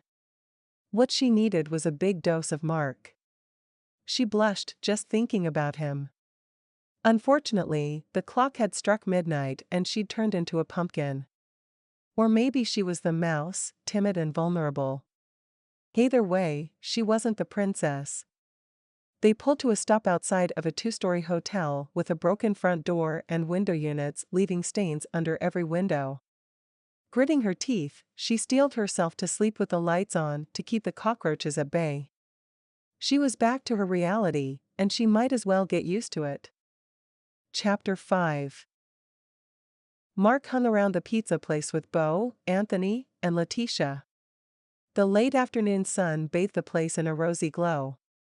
The staff lowered the blinds, giving the guys some privacy since there were 200+ fans outside. The security detail had the perimeter under control and the chef cranked out pizzas for the remaining staff. They trickled out, giving the impression the event was winding down. Beau had sent out a tweet thanking George and Allie for the great afternoon, including a pic of all of them at the table. He'd also mentioned heading home to play some pool with the guys. If they waited for a half hour, most of the people outside would assume they'd snuck out the back and they could leave in relative peace. Beau rolled up the sleeves of his button-up shirt. "I'm glad that's over with." The cop was a card, wasn't he? Yeah. Anthony shook his head. "I liked Allie, though." Letitia rubbed her belly affectionately, like the baby could feel her. What did he know? Maybe the baby could sense a mother's love. She'd been doing that all afternoon, and Anthony had a dopey smile on his face each and every time he caught her at it. Being around the two of them when they acted all in love and crap was difficult. However, after spending those few minutes listening to Allie sing, he could kind of understand where the two of them were coming from. Which was weird, right? Hey. Beau lifted his glass and took a sip. Kate should have dropped George off at that scuzzy hotel. I'll bet he flipped out when he realized he wasn't staying at the Ritz. Probably, she said he'd bucked at every rule she put up, added Anthony. Call her and find out how the drop-off went. Beau kicked his feet up on the chair across from him. Mark had been fighting the urge to find out if Allie was all settled, and this was as good of an excuse as any. The phone rang once before Kate picked up. Hey, Kate, how'd it go? Better to start with generalities than jump right in to finding out if Allie had enough bubble bath. Beau nudged him, and he put the call on speakerphone. Better than expected. They're all settled for the night. What room at the Ritz? Asked Letitia. I'd like to send over some of my bath salts. Letitia had a small company that made herbal body lotions and soaps. Mark had given a large basket to his mom for Christmas. She raved over them, so he'd sent another, just to spoil her. Hang on. They waited while Kate checked whatever device she'd noted the information on. 216, she finally replied. Thank you, called Letitia. 216, 216. 216. Mark took the call off speaker. The conversation hadn't told him about Allie's well-being, or if she liked the room. She probably loved the complimentary bathrobes and fruit baskets. Maybe she'd thrown herself across the bed, her arms spread wide. He wasn't about to ask for particulars with Beau and Anthony on the call, though. He'd never hear the end of it from them. The conversation did, however, give him one giant opportunity. He had her room number. What he was going to do with it was a whole other question. Today went great. Take the weekend off, will you? He told Kate. I'll see you Monday. Kate's voice held a smile. They hung up and Mark turned to Letitia. a stroke of genius smacking him upside the head. "I can deliver those bath salts for you."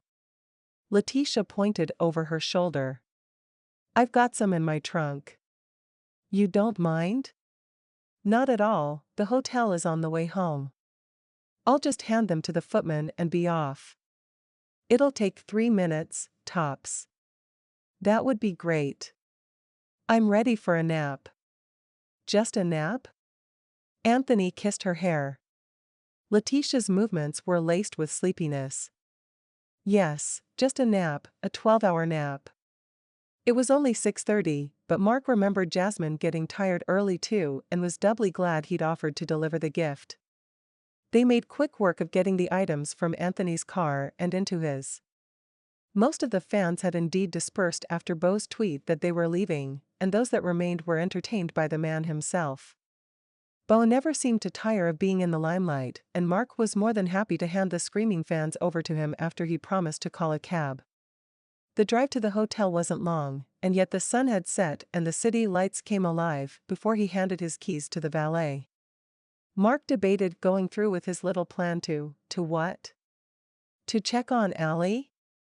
Kate would have made sure she was fine. He held the basket of bath stuff, all wrapped in cellophane and tissue paper, up by his chest to hide his face as he crossed the hotel lobby.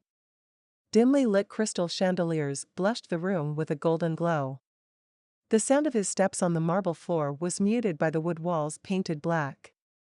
The golden elevator door opened and a pair of teens stepped out, too absorbed in their phones to pay any attention to him. What he really wanted was to see Allie again, to talk. Just talk more. The desire was strong enough to propel him into the elevator to do something stupid.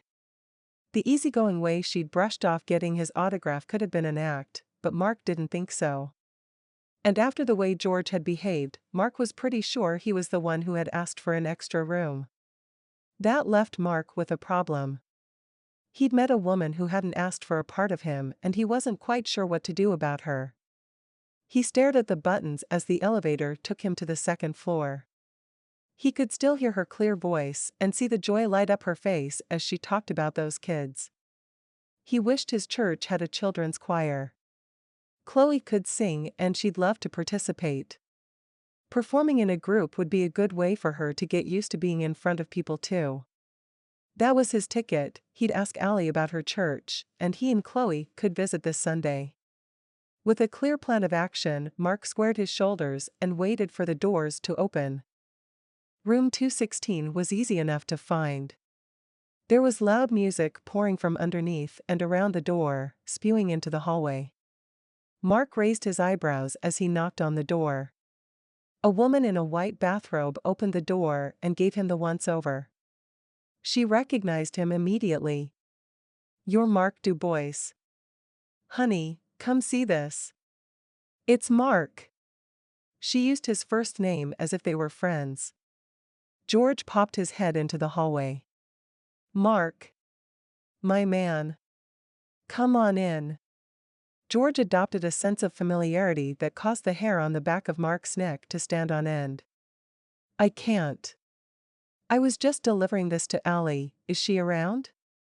He couldn't imagine her hanging out with these two, but stranger things had happened. She was so nice, maybe she'd ask them to stay for a while before going to their hotel. Nah, they carted her off to some other hotel. "Me and my lady are living it up tonight, aren't we, babe?" "We sure are." She ran her hand down her chest, opening her robe a few more inches in the process. Mark quickly averted his eyes. Wait, if George was here, that meant that Allie was at a dive hotel. "You guys can have this, then. Have a great night." Mark shoved the bag of bath stuff at George and took off down the hallway. The elevator didn't open right away, so he hit the stairwell, pulling his phone out of his back pocket as he ran. Kate picked up on the third ring. "What did you do?" he demanded. "What?" Kate sounded like she might have been asleep. He wouldn't blame her for going to bed, especially since she'd had to deal with George for most of the day. Allie was supposed to be at the Ritz, not that sleazeball cop. Technically, he was the one who held the winning ticket, and I didn't think kicking him out would be a good idea, defended Kate. He could have sued or demanded a redo of the entire day, or who knows what gumbo he would have cooked up. Mark handed his ticket to the valet. Any gentleman would have given the lady the better room. Well, obviously he's not a gentleman. Mark cursed. I've got to fix this. What can I do to help? Kate was firing on all cylinders now. See if you can get her a room here, on a different floor. I'm going to get her. I'm sending directions to her hotel to your phone. I'll call you right back about the room. They hung up just as his car was delivered to the curb. He tipped the silver-haired man and slid behind the wheel. His phone beeped and he set the GPS. A half hour later, he pulled into the cracked and weathered parking lot of the one-night-only motel. An airport shuttle bus was parked just to the left of the front door, and three rough-looking characters hung out on the bench, smoking and grumbling about the short stick life had given them. Allie's room was just to the left. The lights on low. Good, at least she was still awake. The men eyed Mark's car, one of them letting out a low whistle. How about a ride? Sorry, fellas, I'm on a mission. If his skin crawled when he walked past these guys, how had Allie felt? He was such an idiot for sending her here. He knocked quickly and took a step back, his senses on high alert and his martial arts training sparking to life. The curtain parted, letting a sliver of light escape. Allie? It's me, Mark, he said to the crack, sounding stupid and desperate. He owned both emotions, because he'd been stupid to let her stay here and not check deeper into the arrangements. And he was desperate to get this little ray of sunshine out of the darkness. A chain rattled, a deadbolt slid to the side, and the lock on the handle popped before the door cracked open. Allie blocked the entrance with her body, her hand clutching her ratted robe closed over her chest. What are you doing here? I came to get you. He barged into the room and shut the door behind them, throwing the deadbolt as a precaution. Better to avoid a fight than allow one to come through the door. You can't just come into my, wait, get me? What do you mean get me? She took a step back. Mark scanned the place. A maroon, navy, and green striped blanket covered the bed and two flat pillows. Several dark stains dotted the carpet, some of them bigger than his hand, and the picture on the wall tilted. Her suitcase was on a small stand near the bathroom. He slapped shut the lid and zipped it closed. He'd replace whatever they left behind. You should be at the Ritz. This was a mistake. He pounded the side of his fist against the wall. A huge, stupid mistake. Come on, my car's outside. Allie planted her feet. I'm not staying with George. I'd be afraid to sleep with him in the room. Mark ran his hand through his hair in frustration. That's not what I mean. Kate is getting you a reservation of your own. A room all to yourself. But that's a lot of money, and shouldn't it go to helping teens on Target or your Waters Without Borders group? Warmth filling his chest at her mention of Waters Without Borders. Had she looked him up, or did she just know that he'd founded the charity? His phone rang and he answered quickly. Perhaps Kate could convince Allie to leave this hole. Kate? I need some good news. Well, it's not coming from me. The Ritz is booked. Every hotel in the area is booked. There's a convention this weekend. Mark bit back a curse. He'd just have to take Allie home with him. The arrangement wasn't ideal, but he had plenty of extra rooms. He tried not to get excited about having someone else, no, having Allie, in his home. Her cheerfulness would be a welcome addition, for the night. A welcome addition for the night. Thanks for trying. Night. He shoved his phone in his pocket. Looks like you're coming home with me. Allie's eyebrows shot up. Excuse me? Do I know you? Mark gritted his teeth.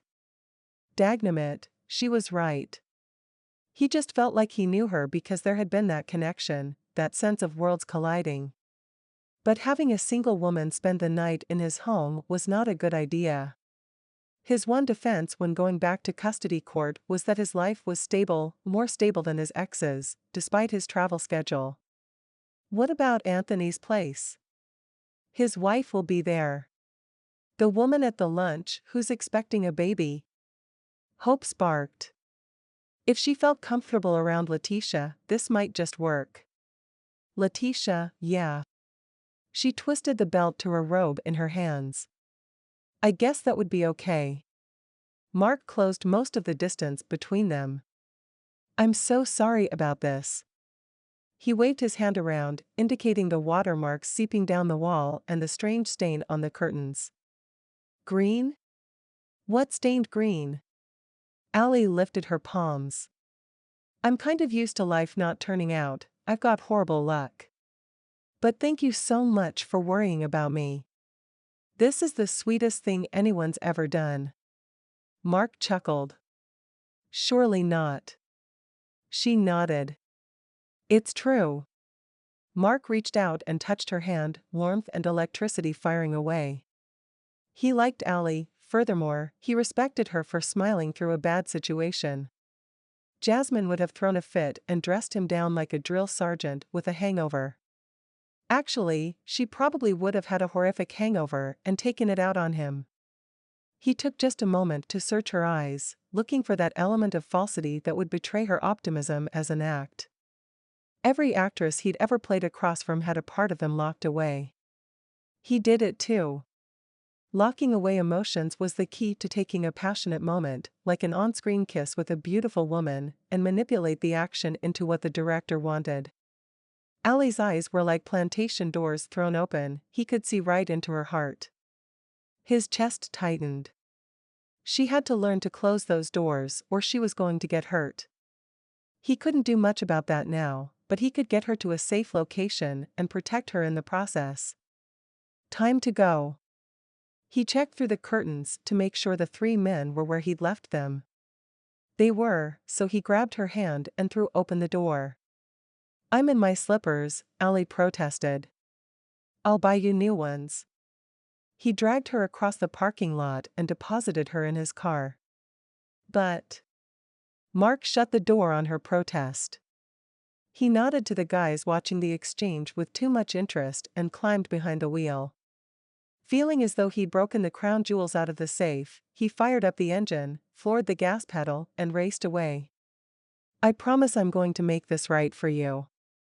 Anthony's place is like a castle. I think it actually has a turret. Is that what those round things on the corners are called? He kept his hands gripping the wheel as if he were in a high-speed chase. He glanced over to catch Allie rubbing her lips together. They sure are. She sighed. I'm so sorry. Again, had I known you'd end up in that. Allie placed her petite hand on his arm. Stop apologizing. It's fine. I'm fine. We're all fine here. Then why the sigh? She removed her hand and turned towards the window so he couldn't see her face clearly. He didn't like the distance she'd placed between them. Didn't like it at all. I'm going to wake up tomorrow and this is all going to be a dream. Her fingers graced the door handle as if memorizing the feel of the leather lacing. More like a nightmare, Mark quipped. And thinking of this innocent, darling woman stranded in that crap hole was a nightmare. Allie chuckled. Maybe for you. But I don't usually eat lunch with movie stars and spend the night at a baseball player's house. I don't ride in cars with seat warmers or cameras or chrome. And she bit her lip and looked down at her hands. I don't have someone caring about where I am. This whole day and night has been wonderful, thank you. The guilt that had driven Mark for the last hour grew 12 sizes. He'd placed her in physical danger and she thanked him. He stopped at a light and considered Allie. You're really not angry? Angry? Today will be impossible to top. This woman deserved so much better than what she'd been handed in life. Oh, I'll top it. His hand found hers, and he gently squeezed. Once he'd gotten a hold of her, he wasn't sure if he could let go. Her skin was silky against his, sending slow, loopy waves of wanting through his lower belly. Allie squeezed back before pulling away and folding her hands in her lap. Mark shook off the desire and stared at the road. The light changed and they were soon winding their way through the high-end, gated community to Anthony's front door. Chapter 6. Allie slowly came into consciousness. The mattress was so soft she had a hard time getting out of bed. At least her own second-hand mattress gave her a good excuse to get up in the morning, lower back pain. Letitia and Anthony had met her and Mark at the door last night. They wore matching pajamas and huge smiles, as if an unexpected overnight guest wasn't an inconvenience. Looking around at the cream-colored walls and white trim, the giant sleigh bed, and the ornate dresser, Allie doubted the arrival of a woman in a moth-eaten bathrobe and threadbare slippers was all that special in their lives, but they were gracious nonetheless. Letitia whisked her away from Mark before she had a chance to say goodnight. A shame. She'd enjoyed talking to him on the ride over. The way he looked at her, like she was just a normal person and wasn't a giant step away from his kind, was nice. He may not see the differences between their lives, but she certainly could. Perhaps his obtuseness was because he hadn't been to the diner or walked her neighborhood. He treated her like she was special. He believed she was no different than him. But she was. She knew it. The rest of the world knew it.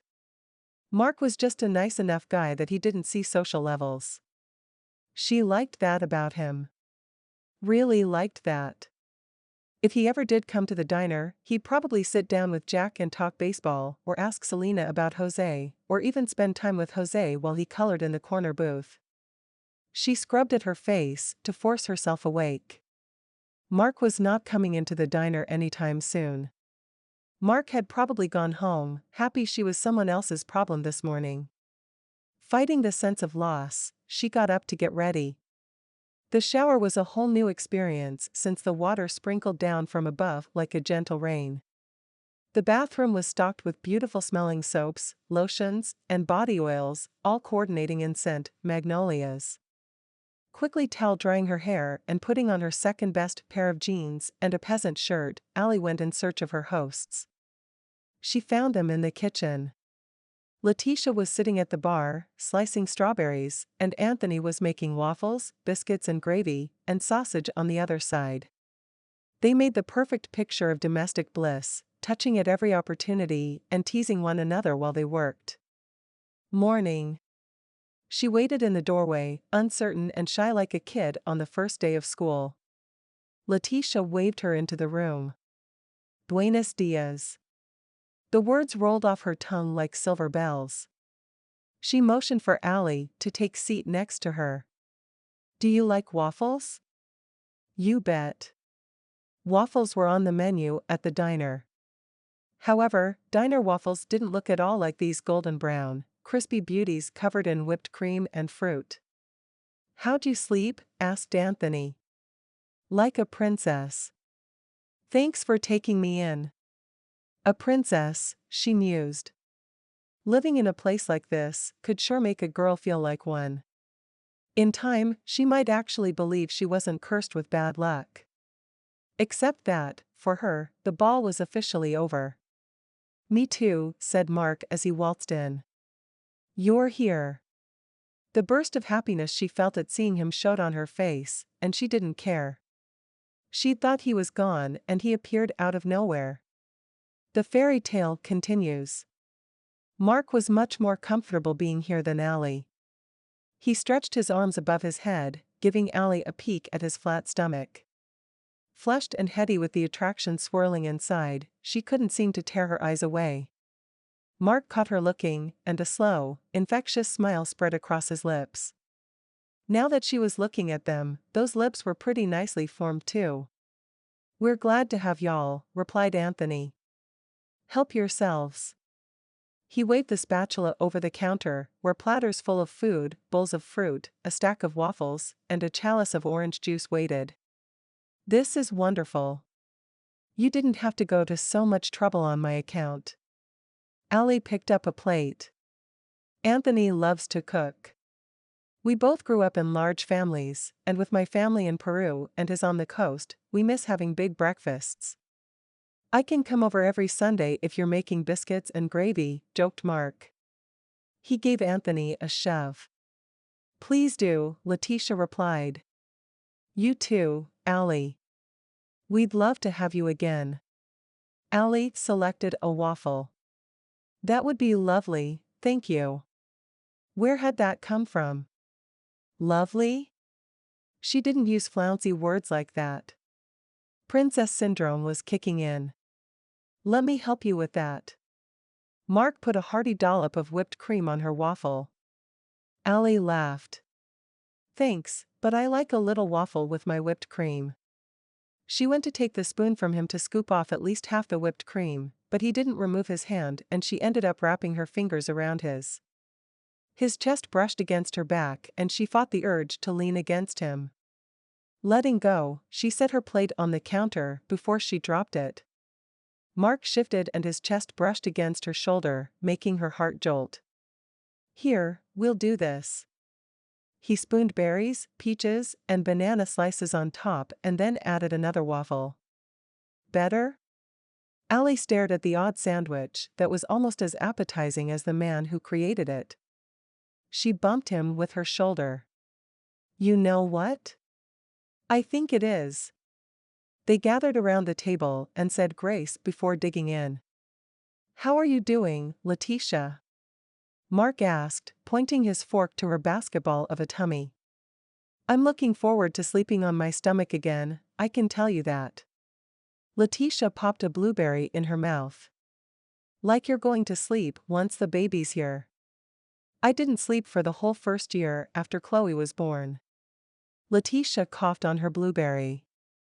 Anthony took her hand, moving his thumb back and forth across her knuckles. Allie turned from the tender scene, focusing instead on her breakfast. Mark had mentioned he had a daughter and she could probably find out all about the girl with one quick Google search. But she kind of liked getting to hear about her through Mark, the information would be intimate and personal. She momentarily wondered if the disclaimer statement she'd signed yesterday applied to this morning too. Not that it mattered to her if the agreement held or not, because she wasn't the type to go running to the press. But Mark mentioning his daughter in such a casual way did matter to her, because it showed he trusted her, at least a little bit, like a friend. She tucked the thought of being friends with Mark into a side pocket so she could pull it out and examine it later. Being friends with the superstar was an intriguing concept. Not because such a friendship would mean seat warmers and scented body soaps, but because friends watched out for one another. He'd done that last night and she vowed to return the favor by guarding his privacy. Letitia sank in her chair. I hadn't thought about not sleeping when she was here. Allie didn't like the look of discouragement on her beautiful face. Have you thought about a nursery? She hoped to focus on the fun parts of having a baby. We did. Anthony nodded to Letitia for her to explain as he gathered up a third of the sausage from the serving dish. He probably had to eat a lot of protein, being an athlete and all. Allie checked Mark's plate and saw just as much meat. She bit her cheek at the thought of him eating to feed his muscles. She really needed to stop thinking about those. Do you want to see it? Letitia asked hopefully. Allie nodded. Her hand went to her stomach. I think I'm done here. I shouldn't have attempted Mark's waffle tower. They all chuckled. Mark's touched her elbow and his laugh lines appeared. You haven't seen anything yet. Boo-hoo. Allie hugged her middle and bent forward. Give me at least 4 hours. You got it. He winked. Was he kidding? Surely he wasn't suggesting they would still be together in 4 hours. That was just plain silly, and impossible, and absolutely wonderful. Go on with ya, Anthony encouraged. We'll take care of cleanup. Thanks, love. Letitia kissed his cheek and motioned for Allie to follow her down the hallway. Allie did, her feet moving away from Mark, but her mind mulling over his comment. He must have been joking. Letitia opened the door and motioned for Allie to go in first. 2 steps in, Allie was accosted by the dishcloth yellow walls and the neon blue carpet. She stared at the floor. The carpet was actually blue. What? The body of a giraffe covered one wall, the neck and head cut off, like the artist had forgotten what he was doing and up and left in the middle of painting. An orange and green blanket hung over the edge of the crib fitted with dark purple sheets. We hired Hugo Francois to do the design. Letitia turned in a circle in the middle of the room, a slight frown marring her model-perfect features. Was he high? He's done nurseries for Will Smith and Tom Brady, she added. You mean you didn't pick any of this? Allie asked to be sure. She didn't want to hurt Letitia's feelings, but dang. The room was ugly. I didn't lift a finger. Hugo did all the work. Her perfect brows drew together. What a relief. The room's psychedelic motif didn't match the rest of the house. The poor baby would have nightmares, or grow up to be a diabolical scientist or a circus clown. So he dictated the colors, and you hate it, don't you? I don't love it, she replied diplomatically. Sign this woman up for the UN, Allie laughed, which made Letitia laugh too. In the middle of her laughter, Letitia started to cry. Soon, she was laughing and crying at the same time. Everyone raved about what a genius he is. I didn't dare tell them he's crazy. She continued to blot at her dripping mascara. Here, use this. Allie handed her the orange blanket. Letitia hesitated. You can't make it any worse. They laughed again and Letitia swiped a large black mark across the middle of the quilt. Allie ran her hand over the walnut wood. This is a beautiful crib, though. That's my favorite part. Letitia stepped beside her. Close your eyes and picture a blanket to go in this crib. Letitia did so. What color is the blanket? Mint green. A note of hope lit her response. There you go, you need that mint green blanket. I don't know. She looked around. Baby Magazine is coming to take pictures in 3 weeks. They're expecting Hugo's work. Honey, nobody is expecting this.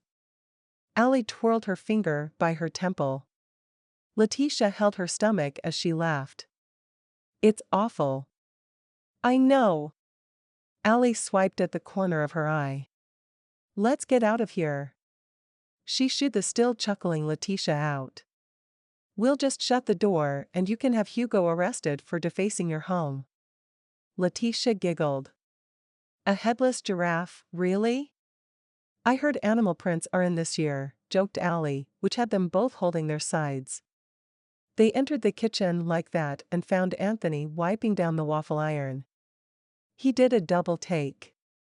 Crossing the room quickly, he pulled Letitia into his arms. It's good to hear you laugh. Don't worry, no animals were harmed in the making of this joke, quipped Allie.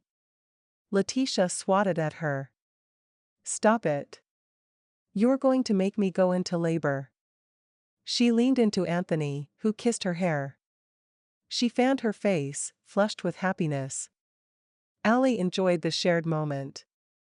Mark came up behind them, entering from the hallway.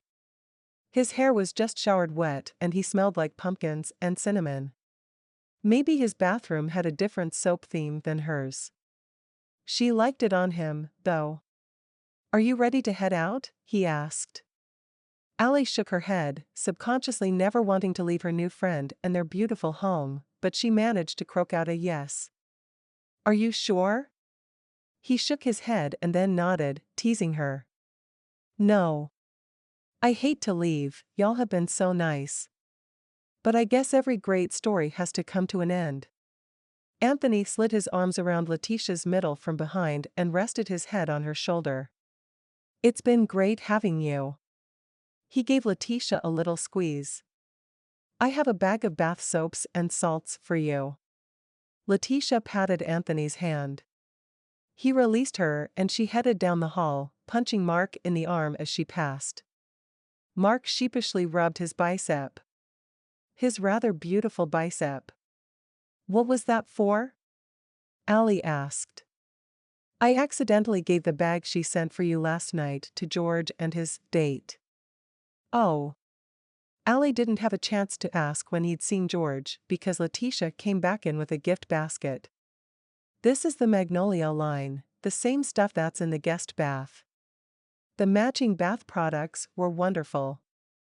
I loved them. Magnolias smell great on you, Mark added. You can smell the lotion? She sniffed her arm. He leaned in. Only when I'm close. Allie was suddenly overwhelmed. Overwhelmed with his nearness, with the sheer mass of him. His shoulders were broad and rounded, and running her hands over them would be a treat. Anthony cleared his throat. Allie was helpless to halt her embarrassment, mortified that she'd totally checked Mark out in front of his friends. Her friends. After this morning, she'd count the Greens as more than just acquaintances. For a while, she'd forgotten that Anthony was a baseball star and Letitia was a Peruvian model. They lived in a big house and drove nice cars, but they were just people.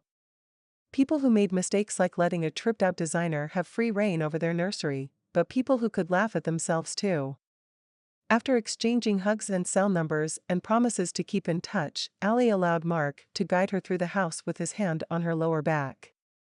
The sensations he created with a simple touch were enough to send her mind into a fuzzy place.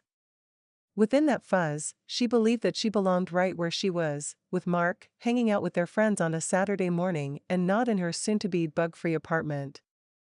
Chapter 7. I have to say this one more time, I'm sorry about last night. Mark glanced over at Allie. She'd had a funny look on her face, a reserved look like she was steeling herself against what was to come. What part, sending me to a rat trap or hauling me out in my pajamas? Both. He laughed.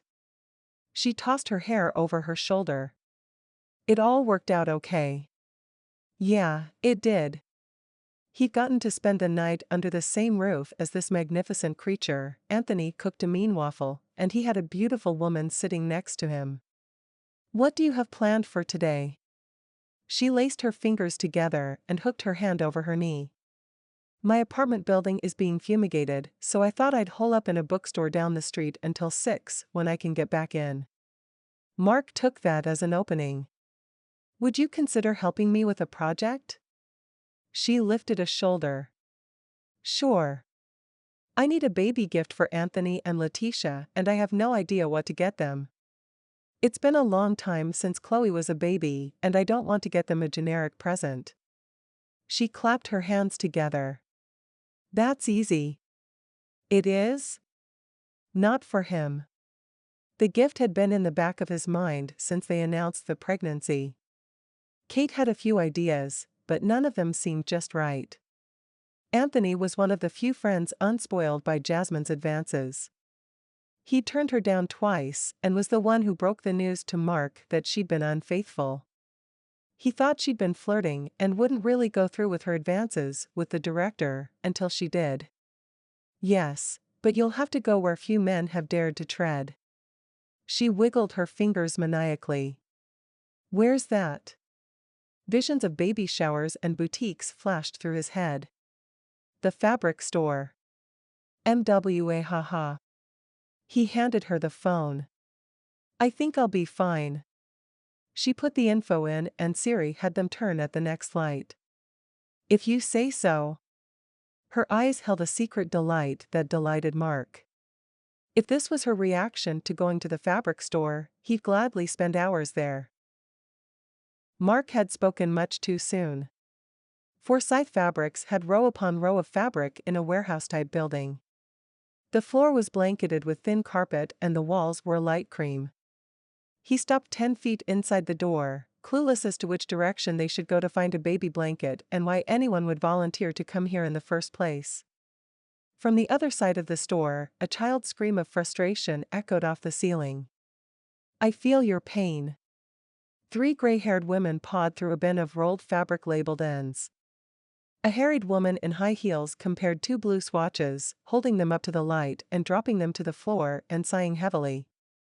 2 clerks in green aprons wielded shiny scissors under a sign that read "cutting table."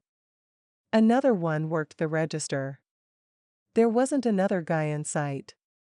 Mark hunched his shoulders and pulled his baseball cap down. Laughing, Allie grabbed his arm and pulled him to the left. "You'll get used to it." "I don't know if I want to." He scurried to keep up with Allie's excited quick steps. "What exactly are we looking for?" Allie stopped at the far wall. Considering her options, she released his arm and ran her hand over the green shades of soft fabric. Something that would make Letitia smile. She used to smile all the time. Mark paused. "I think this baby is stressing her out." But she smiled this morning. "You're good for her." "Thanks." Allie shrugged modestly. Mark tucked a stray piece of hair behind her ear, his hand lingering. "You have that effect on people." "I'm just me." "You're pretty." He was going to say pretty great, but his voice died off when she leaned slightly into his palm. They maintained eye contact, the air buzzing between them until Allie turned her attention back to the fabric. She ran her hand down a dark green. "Why do you touch them like that?" "How else are you going to know how the fabric feels against the skin?" she asked. Mark hadn't run his hand down her cheek, and he was pretty sure her skin would be the softest thing he'd ever touched. While he was busy imagining what would happen after that, Allie took his hand and placed it on a cream-colored bolt. He looked down at her, their bodies close enough he could smell those magnolias. "This is a cheap cotton." Her voice took on an instructional tone. "It will do a fine job during construction, but will wear out quickly and is a little rough to touch." He nodded, not wanting to interrupt the familiarity she'd taken with his personal space. She picked up his hand and moved them 2 bolts over. "This is a high-quality cotton." "Can you feel the difference?" "I feel something," he whispered. "Good," she whispered back. Her hand shook as she moved him down the row. Had he caused that? "This is flannel, great for snuggling with baby." "Snuggling's good." His voice had this husky quality he hadn't intended. Allie trembled all over. She left his hand there and pulled a fuzzy fabric off the shelf. She looked over her shoulder in that way that he'd come to adore. Her hair sliding across her shoulders as she turned, all long and silky, and her eyes demure. She was too much for him. He tightened his grip on the fabric. "But if you want the softest, you use minky." She reached up and brushed the fabric across his cheek, just above his 3-day growth. "See?" she breathed. He placed his hand over hers. "I like this. Fabric shopping is the best." She didn't move, just stared into his eyes, searching. He so badly wanted to be what she was searching for. She leaned in and her lids half closed, her lips parting slightly. Mark had been so caught up in realizing how much he wanted Allie that he was a half-second behind her. Leaning down, he transferred the fabric to one hand and used the other to pull her body flush against his. She fit nicely against him. Small as she was, he could throw her over his shoulder and run for miles. He was tempted to do just that. Instead, he breathed in her scent, the flowers tickling his senses. Their lips came together, hesitantly at first. Her fingertips skimming his neck and cheek until she gave herself over to the kiss. Mark had never experienced a kiss so true, so pure. She left no doubt in his mind that she'd wanted to kiss him. Not Slade McCoy or any of the other parts he'd played, but him. The intensity of the moment had him gasping for air. Allie's hand slid down to his shoulder and her forehead rested on his chin.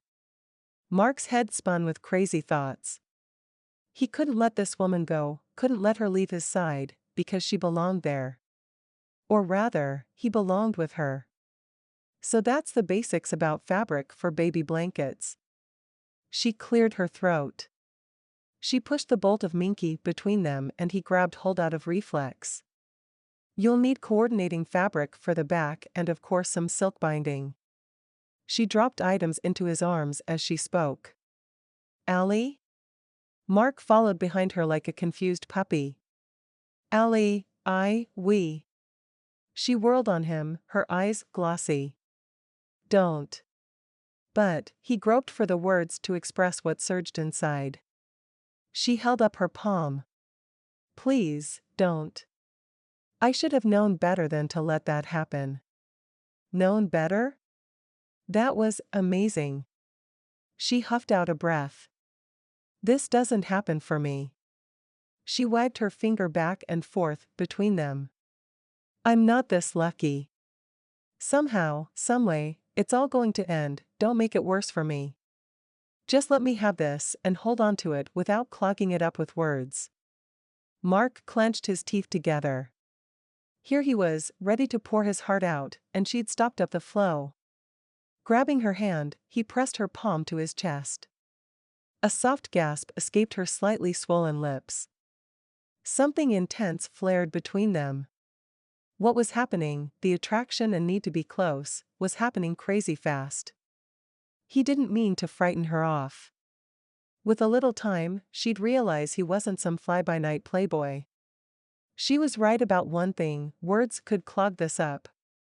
Thankfully, he was a man of action. Allie, we have a problem, he said with as straight of a face as he could muster. Besides the fact that I screwed up my chance to whisk you away. What? She leaned back as if waiting for a verbal knockdown. He looked around, like he was worried someone would overhear them, hamming it up in an effort to bring back the lightness between them. I don't know how to make a baby blanket. Allie relaxed. She even winked. Lucky for you, my good friend Selena does. Would she make this one? He hefted the many items in his arms. Happily. Mark grinned. If her friend was making the blanket, that would give him another opportunity to see Allie. He'd insist that he work only through her. They made their way through the cutting counter, not as scary as it sounds, and check out. This was fun. Allie swung the store bag back and forth. Was she talking about the kiss or the shopping? He decided to keep it light and teased, you have a weird sense of fun. Tell me you didn't have a good time, Allie challenged. Parts were a lot of fun. Mark winked. Just as he hoped, Allie's cheeks turned pink. A thrill went through him. She'd felt the connection, back there in front of a rainbow of cottons, she'd felt it too. Want to have even more fun? More fun than a fabric store? You can't be serious. Mark threw his arm over her shoulder. You're going to love this. Chapter 8. When Mark said fun, a dozen scenarios ran through Allie's head, including one where they snuggled under bolts and bolts of minky. If he'd even suggested getting all tangled up, she would have thrown herself at his mercy. Maybe she had to keep her head on her shoulders or she'd end up unraveling over this guy. But that kiss that left her lips tingling and her lower belly warm. She shouldn't have given in to the temptation, should have remembered her place in this world was not with a man like Mark. But she had no defense against his pull, and when their lips met, it was like she'd woken up from a sleeping spell. Who knew there were kisses like that in the world? Certainly not Allie. She was used to kisses that demanded something from her, not ones that lifted her up to her tippy toes as if she'd been filled with helium. Every kiss from this moment on would pale in comparison. And that's why she should have never let the kiss happen. How would she ever find a man who compared to Mark Dubois? He'd stormed her hotel room to rescue her. He'd taken her to a castle the night. And he'd braved fabric shopping, an event men feared beyond all others. She was doomed to a life of settling for a shadow of the man who made her heart pound and her good sense disappear. Perhaps that's why she gladly climbed to the top of rickety scaffolding outside a rundown building on the outskirts of Atlanta. Brushes up, called Mark from the sidewalk below, where several reporters and photographers gathered round him. Allie lifted her brush right along with the set of 14-year-old twins beside her, one girl, Olivia, and one boy, Owen. Even though they were skinny little teens, there wasn't much room up here. She forced herself to not look straight down. She already knew the sidewalk was hard, no need to remind herself of that fact when she was 8 feet above it. Mark stared up at her with this hunger that sent her inside swooping. She grabbed the metal bar for balance. And, go! She and the twins turned and attacked the wall with their wide brushes while a group of about 10 went to town below them. The graffiti was kind of pretty in its own way, very colorful and street artistry. She would have voted to leave the artistic expression if there weren't several four-letter words involved. Mark spoke to the reporters. She could hear his deep laugh as he entertained them with stories of teens on Target's past projects, the good they were doing for the city in general, and the hope they instilled in the future. She paused to watch and listen, her brush on the wall and her attention on the man who was quickly becoming a fascination for her. How'd taggers even get this high? Allie asked Olivia. They rappel off the roof, said the girl. She turned to see what Allie was staring at and let out a gusty sigh. He's so fun to look at. Allie chuckled. And you're how old? Old enough to see his movies, replied Olivia, her head swiveling around to focus on her work. But not old enough to date him, threw in Owen. Allie laughed. So you're a fan of Slade McCoy, huh? She remembered having quite the crush on Jess from Gilmore Girls when she was that age. Ah, the leather jacket and the hair. She has 3 posters of him without his shirt on, snarked Owen with a smirk. Whatever. Only one of them is shirtless, and shut up, because he's coming up here. Olivia focused on the wall, working to fill in every inch of her assigned area. Allie stifled her laughter. Play it cool, she admonished the 2 of them. Mark's head appeared, followed by those broad shoulders, his chiseled chest. Allie snapped her attention back to the wall, rivaling her younger counterpart in concentration. How's the high crew? He asked. Great, squeaked Allie and Olivia at the same time. Owen rolled his eyes. The kid had twice as much done as Allie and his sister, but then he hadn't been taking in the view. Mark paused with his hands on his hips, checking over their work. The scaffolding was already crowded and Mark took up so much room that Allie scooted closer to the wall. Looks good, guys. Quit your yakking, Mark, and get to work. The organizer tossed a paintbrush up, and Mark snatched it out of the air. Yes, sir. Mark made an I'm in trouble now face at Olivia. Allie scooted over to make room for him. He placed his hand on her hip and reached around to dip his brush in the paint bucket. She let out a squeak and Mark gave her a little squeeze. Real cool, whispered Olivia, mocking her. She gave Allie a "you're hopeless" eye roll. Yeah, pretty much. Mark straightened up at the same time Allie dropped her arm, and she managed to paint his elbow.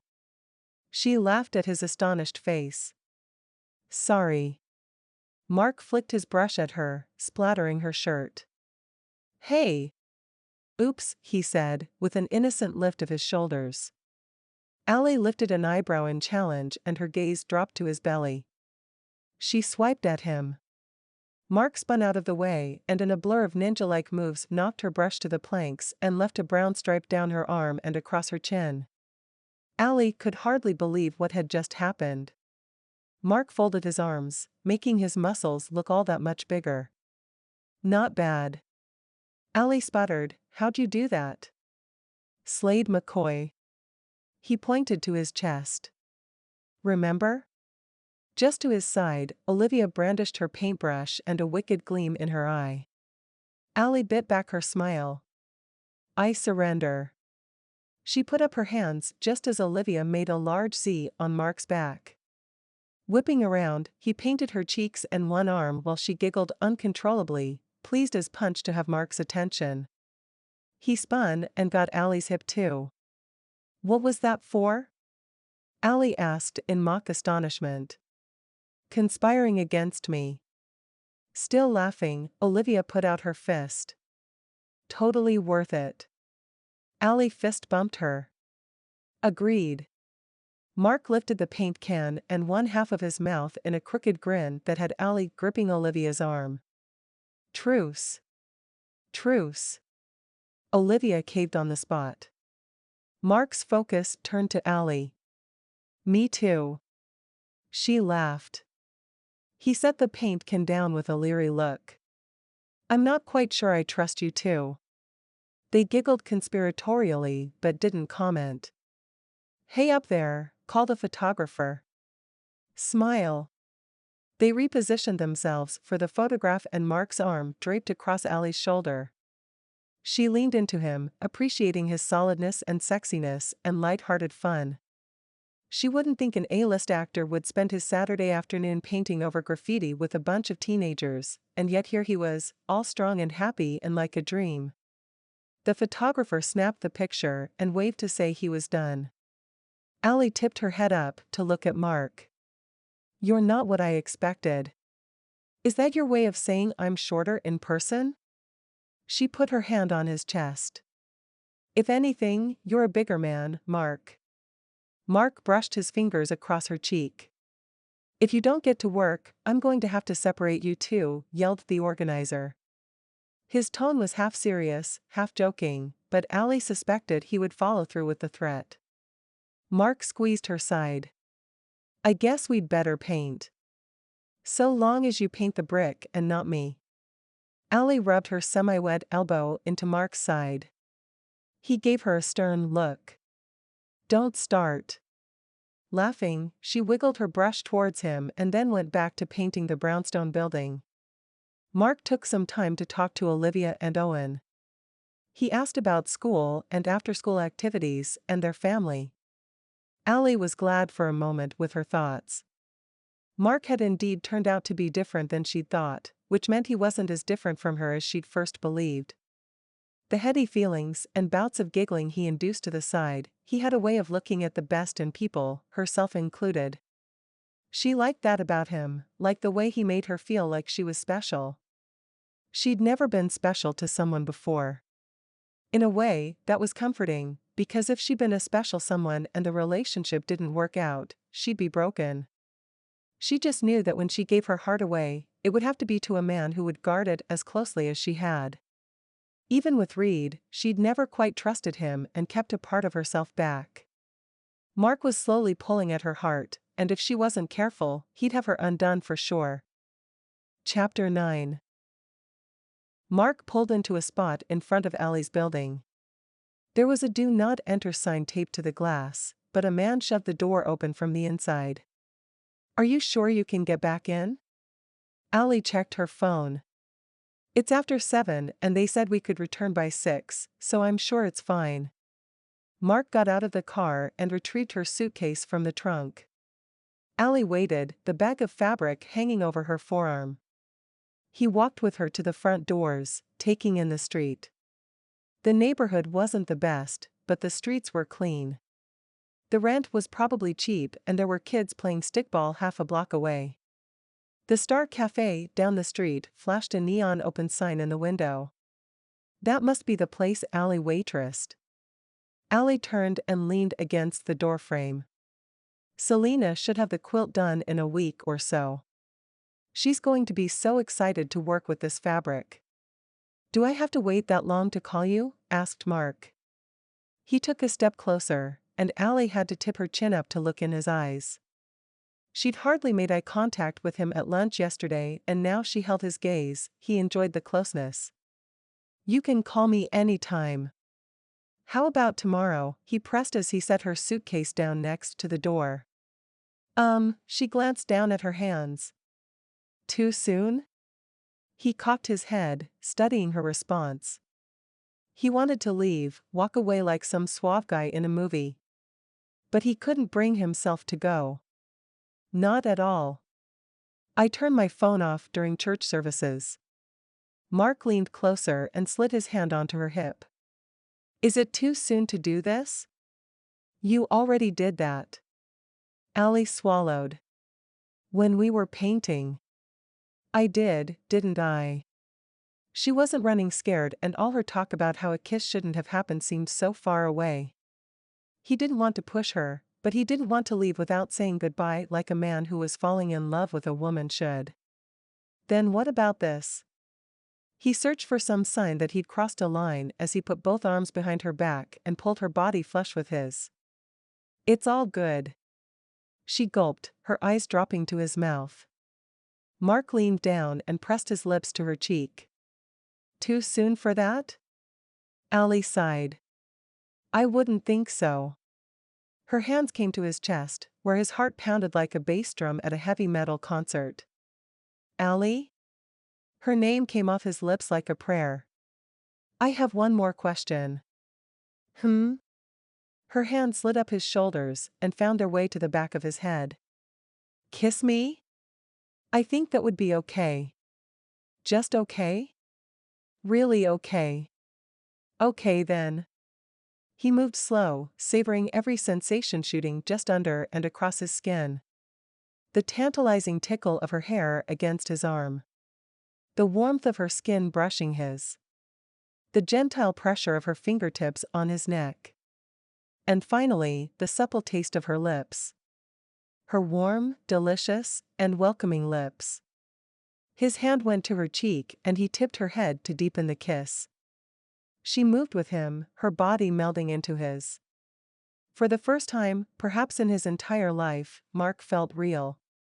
This moment, this kiss, was as real as it got in this world of public personas, photoshopped pictures, and stage lighting. Allie was the real deal, and he knew he needed her in his life. She was the anchor he'd been searching for. Before he got carried away, he slowed the kiss, hating to bring their time together to an end but knowing that there was a deeper connection growing bonding them together. I'll call you tomorrow. He pressed a kiss to her forehead. Allie's fingers went to her lips as if she couldn't quite believe what had transpired between them. For Mark, the contact was so much more than an end-of-date kiss. It was a kiss that spoke of beginnings. Night. He let his hand slide down her back as he pulled away, needing to touch her until the last possible second. Night. Her eyes crinkled at the corners. She stayed there and waved as Mark pulled away, and he had to force his concentration into driving. He coasted home, unable to get Allie out of his head. Not that he tried. As far as he was concerned, today was the first day of the best part of his life. Sunday morning, Mark was awakened by his assistant's ringtone. He grabbed the phone off his nightstand and pulled himself up on one elbow. He'd get to see Allie today even if he had to follow her to church. Smiling, he answered with a light, I thought I told you to take the weekend off, Kate. Google alerts are blowing up my phone. About me? Mark blinked. No, they're excited about Black Friday deals in April. I'm sending you links. She stayed on the line. Mark barely had time to scrub his cheeks awake before his phone beeped again. He clicked on the link, and images of him kissing Allie in front of her building filled his phone. He swiped through them, his anger growing, before he found the one of him pulling her out of the dive motel in her pajamas. Curses! This is why I don't take days off, said Kate. Mark groaned. This is the local paper, right? Nothing too damaging. He caught the headline, Mystery Woman Sneaks Off with Hollywood Good, Mark Dubois. Son of a biscuit. You're being naive on purpose, Kate reprimanded him. Was Allie in on this? No way. Mark shoved the covers aside and searched for a pair of jeans. How did they get these shots of her in pajamas? There were 3 guys outside the hotel when I picked her up. One of them must have recognized me. It's grainy, probably a cell phone picture. Yeah. Still, she could be working you. Paparazzi were waiting outside her apartment. If she is, then she's a better actor than I am. Mark shoved his feet into the pants and buttoned them. Then who? I don't know. Maybe it was just dumb luck. Ha! I'm going to do some digging. Lay low today, would you? I have plans to see Allie. We're going to go to church with Chloe. Not that he'd told Allie that bit of information. He'd kind of just come up with the idea. But it sounded good to him. Geez. There was a heavy pause while Kate worked over their options in her head. Mark let her ponder the situation while he found a nice shirt and slipped into the crisp fabric. This is what he hired Kate for, and she was good at managing his image. Fake dating Aspen was Kate's idea, and their lack of drama had kept him under the radar for several years while Beau struggled to leave his house without being attacked by cameramen. Shoot, I should call Aspen and warn her. Mark made a face. After spending the day with Allie, speaking with Aspen was like taffy that had been left in the sun, clingy and not at all appetizing. I already shot her an email when the first image came in. I'm supposed to meet with her agent for coffee. Have I told you how wonderful you are? I'd love to hear it again. You're amazing.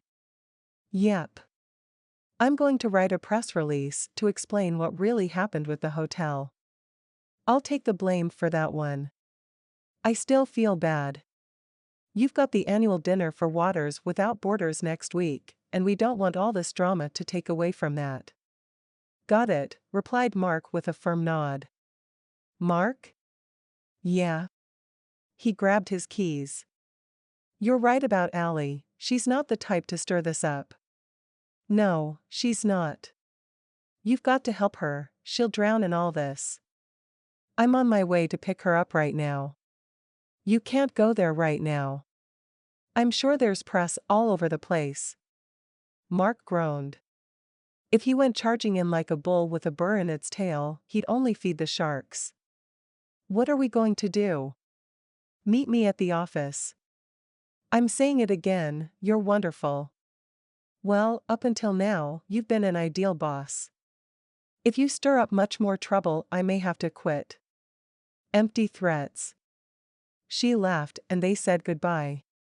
The pictures were bad, a small scandal he could do without for Chloe's sake, but nothing they couldn't contain. Except that he really needed to not just seem stable, but really be that kind of a dad for his daughter. Was he putting his own desires before the welfare of his child? The thought plagued him as he drove through Atlanta towards Kate's office.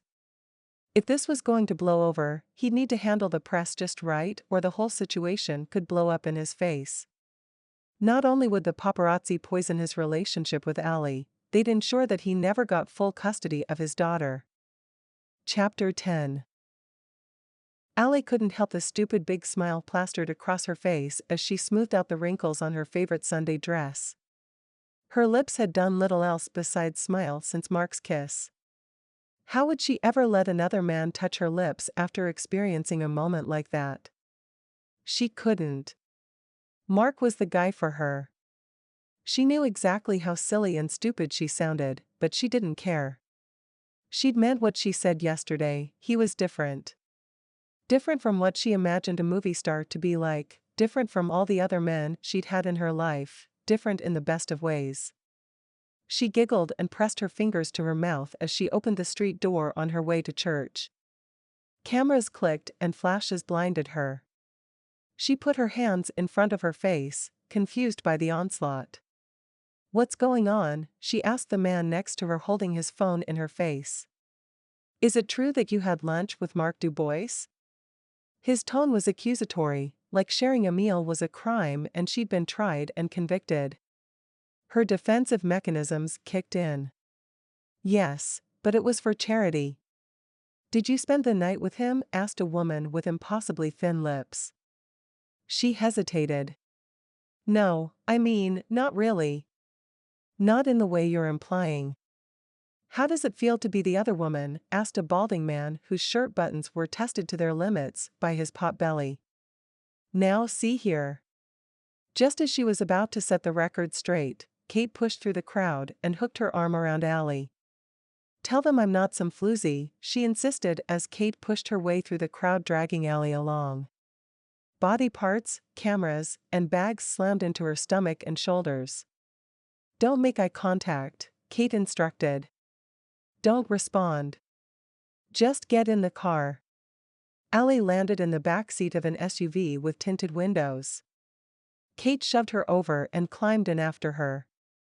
Allie stared out the back window. How can they say those things? They're trying to get a reaction out of you. They're good at their jobs. Allie held up her hand to show how hard it shook. The knife of words they'd shoved into her gut twisted and turned. They didn't know her. She was a good person, at least, she always thought she was. What did they mean, and the other woman? You've got to ignore them, Allie. You can't answer their questions. You can't smile for the cameras. And you can't get angry. Just put your head down and push your way through. They aren't allowed to touch you, so they'll throw verbal darts, but if you move forward they have to get out of the way.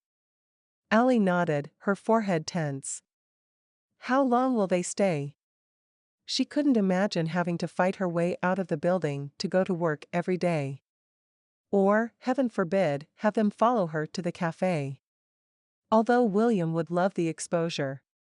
He wouldn't care what they said about Allie as long as they bought coffee and sandwiches. We're working on a containment plan. I've got a meeting later today that should help smooth this over. Is this normal? Kate blew out a breath. For some stars, this is a Tuesday afternoon. But the attention is unusual for Mark. He keeps a low profile. Allie's phone beeped. It was a text from the woman who played piano for the children's choir asking if they were going to go over a song to sing for Mother's Day in May. Allie bit her lip, unsure if she'd make practice today. She hadn't missed a Sunday in over a year, but didn't want to bring all this to the innocent children she taught. Where are we going? To church. This isn't the way to my church.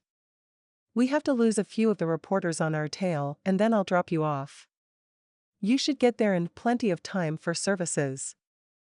Thanks. Allie sent a reply to her pianist, then fiddled with her phone until they arrived.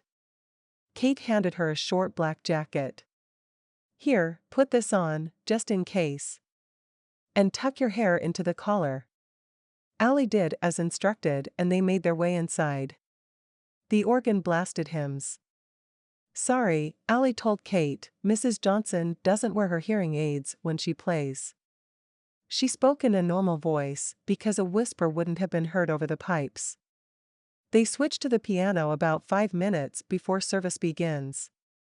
Kate put her hand on Allie's arm. It's fine. I've got to make a few phone calls, so I'm going to step outside. Allie nodded and took a seat near the back of the chapel. She took a deep, calming breath and let her thoughts travel up to the vaulted ceilings and strong support beams. The stained glass window behind the pulpit blazed with mid-morning sunlight. Mrs. Johnson came to an abrupt stop in her playing. She quit at 5 minutes to 10 whether the song was done or not, so she'd have time to get settled before the preaching began. A few children turned in their seats and waved at Allie. She returned their greetings, finally feeling safe. These people knew her. They trusted her with their children. Everything would be okay. Kate had said so. The pastor's wife tickled the ivories in a soothing rendition of How Great Thou Art. Allie breathed deep, opening her heart to peace, hoping to find some after her crazy morning. She felt someone sit next to her and found a poised young girl with familiar turquoise eyes. Can I sit here? She asked. Sure. Allie glanced around for the girl's parents. Where's your mom or dad? The girl slouched. My mom is at the spa and my dad is coming. He had to park the car. But he told me to find the prettiest woman in the room and sit next to her. Oh. Allie pressed her hand to her heart. That's really nice of you to say. The girl cocked her head in a way that seemed familiar to Allie. You're two kinds of pretty. Allie blinked. I didn't know there were two kinds of pretty. There's the kind of pretty my mom likes, where you have smooth skin and a rockin' bod. And there's the kind of pretty my dad likes, where you're kind to others and junk like that. Allie worked to keep her face straight. This girl was a hoot. I'm going to take that as a compliment. She shrugged just as a large guy with a ridiculous man bun sat down next to the girl and put his arm over the back of the pew, his hand resting on Allie's shoulder. Allie shook him off. Do I know you? She asked. We've met before, but it could be too soon to share a bench, came the reply. A slow smile tickled across her lips as she took in Mark's gorgeous face. Her gaze roamed over his wig and the ill-fitting jacket. Do you always dress up for church? She teased. Mark's jaw hardened. Only when I'm avoiding press. Ah. Allie turned her attention to the girl. You must be Chloe. Yes, ma'am. A woman in huge sunglasses and a white trench coat tapped Mark on the shoulder and took the seat behind them. He glanced once and then did a double take. Aspen? She nodded. I thought you didn't do church. Mark glanced at Allie, worry lines carving into his forehead. Oh, said Chloe. Allie gripped her purse straps. She wasn't sure who this was, but she got the sense that this woman felt as if she owned a bit of Mark and didn't take kindly to Allie moving in on her territory. She squeezed until the stitching imprinted on her palms. Maybe she was the other woman. Are you insane? She asked Mark. We had a good thing going and you threw me away for a church mouse. Aspen, what we had wasn't real. Mark's voice was firm, final. That doesn't matter, hissed Aspen. By noon the world will think you've cheated on me. Me, Mark. I don't get cheated on. The only reason I agreed to all this was because you were a Boy Scout.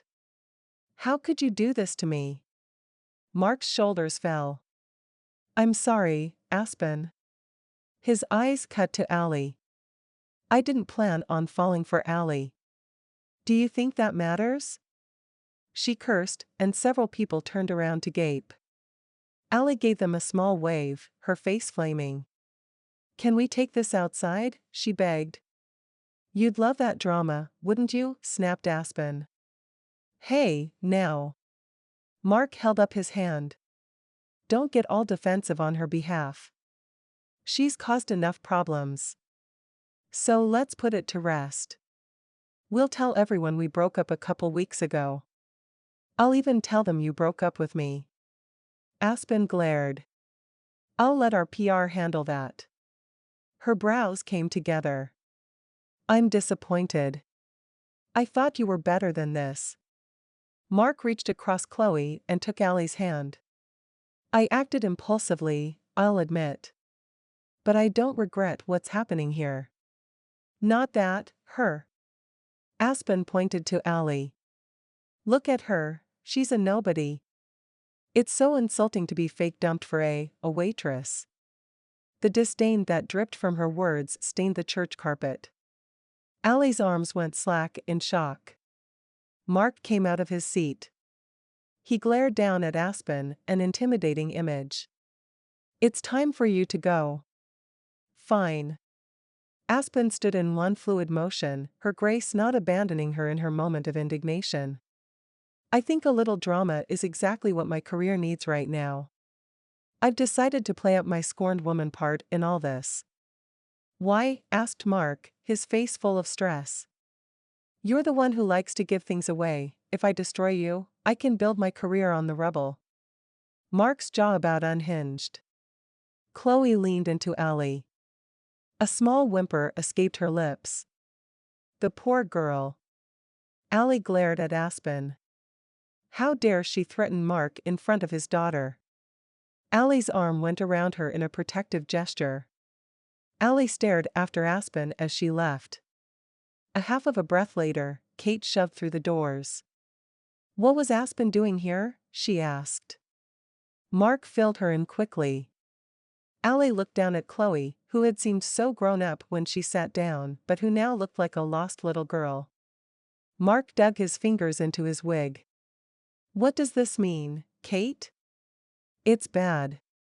Her head dipped toward Chloe, indicating that their situation would affect even her. Allie felt the hot darts of unfair tears. Unfair? This was just how her life went. Every time she found a ray of sunshine, the clouds rolled in. But if I go away, this all goes away too, right? No, Allie. Mark cupped her elbow. Allie looked to Kate for an honest answer. Kate nodded once. Can you give me a ride to work? I'll hide out there until closing, she asked Kate. Don't do this, Mark begged. Allie smiled at Chloe. Dear, sweet Chloe, who needed her father. Her gaze came up to Mark. Wonderful. Perfect. Mark, who needed employment, custody of his daughter, and a clean slate to propel waters without borders and teens on target forward. She shouldn't taint him with her storm clouds. Dropping down to Chloe's level, she squeezed the girl's hand. It was very nice to meet you. For the record, you are two kinds of pretty, too. Chloe smiled. It was nice to meet you, ma'am. Mark moved to follow her out. Allie wrung her hands. I can't hurt that little girl, Mark. You don't understand. She needs you more than you know. I need you. He put his hands over his heart. You're here, Allie. This is where you belong. She placed her palm on his cheek. You're my dream come true. She pressed her lips to his in an urgent goodbye before tearing herself away and darting out the door. Where to? Asked Kate. The diner by my apartment. Allie stared out the window as tears trickled down her cheeks. I wish I'd never thought up that stupid raffle. Kate dropped her face in her hands. A sardonic laugh escaped Allie's mouth. I didn't even win, George did. If I had entered, none of this would have happened. Allie bit her lip. She needed to remember that. Needed to remember that she just didn't have the right kind of luck in love. Chapter 11. Mark swiped the ugly wig off his head and threw it on the living room floor. Dad. That's disgusting. Chloe made a huge circle around him and his discarded hairpiece. What's for lunch? She headed into the kitchen. Mark put his hands on the back of a chair and leaned forward. Whatever you want. He didn't care if he ever ate again. Watching Allie walk away this morning was like having half his heart peeled away. He squeezed his eyes shut against the pain. For the life of him, he couldn't figure out how to let what had started with Allie continue and keep his life free of the drama family court judges frowned upon. Dad? Chloe called from the kitchen. How do you turn on the oven? He pushed off from the couch and hurried into the kitchen. What's going on in here? I wanted lasagna. She thumped the chunk of frozen Italian goodness onto the counter. Mark reached above the fridge to retrieve a cookie tray. He opened the box and slid the aluminum pan out. The instructions were simple enough, they included illustrations, and yet he couldn't think past getting the box open. Dad. Chloe waved her hand in front of his face. Are you thinking about that woman, the pretty one? He nodded and turned around to preheat the oven to 425 degrees. She seemed really nice. She is, he said to the stovetop, unable to put on a happy face for his daughter. Allie was more than nice. She was charitable. Like, pure love of Christ kind of charity. So, are you going to date her? He flipped around in time to see the uncertainty on Chloe's face. Would that be bad? She shrugged. I don't think so, not with her. With that Aspen woman, yeah. He chuckled. I can guarantee you Aspen will never set foot in this house. Chloe tipped her chin in an I know you love me kind of way. You smiled funny at Allie. I've never seen you look at someone like that before. I did? Yeah. I think she makes you happy. She did. Chloe pulled her shoulders up to her ears. Did she leave because of me? No, darlin'. She left for you. For us, to protect us. And in the process made me fall in love with her. Allie had given up everything and asked nothing of him in return. Mark sucked in through his teeth as if he'd stuck his hand in a hot oven without an oven mitt. He'd fallen in love with Allie. She'd put Chloe before herself, once again showing the depth of her character. If he was going to deserve her, he needed to lay all that he had on the table. Gaining custody of Chloe was of the utmost importance. He'd give up all that he had to have her and Allie in his life, including his acting career, if that's what it took.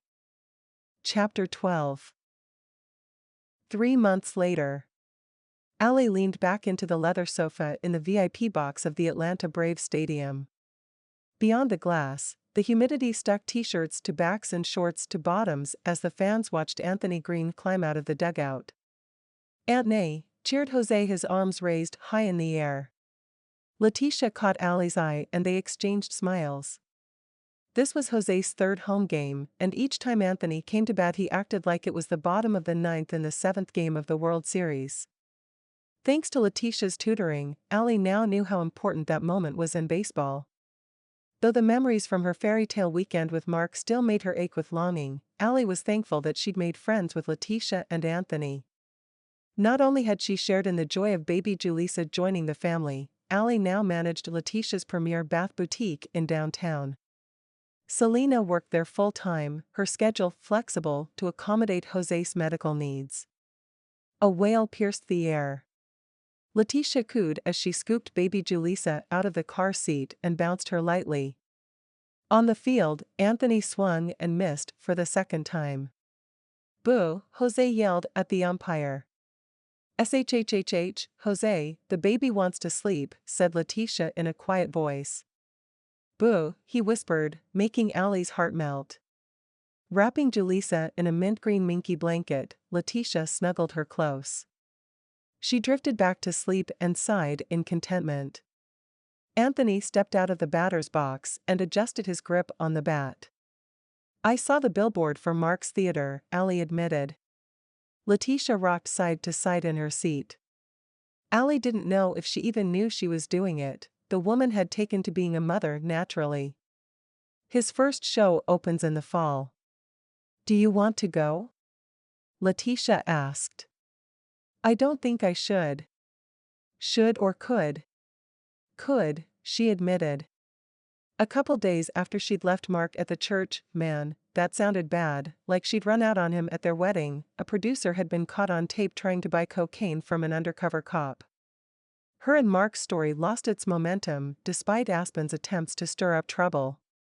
There were a few articles painting the Hollywood starlet as the victim in this situation, but she really just came off as pathetic and spoiled.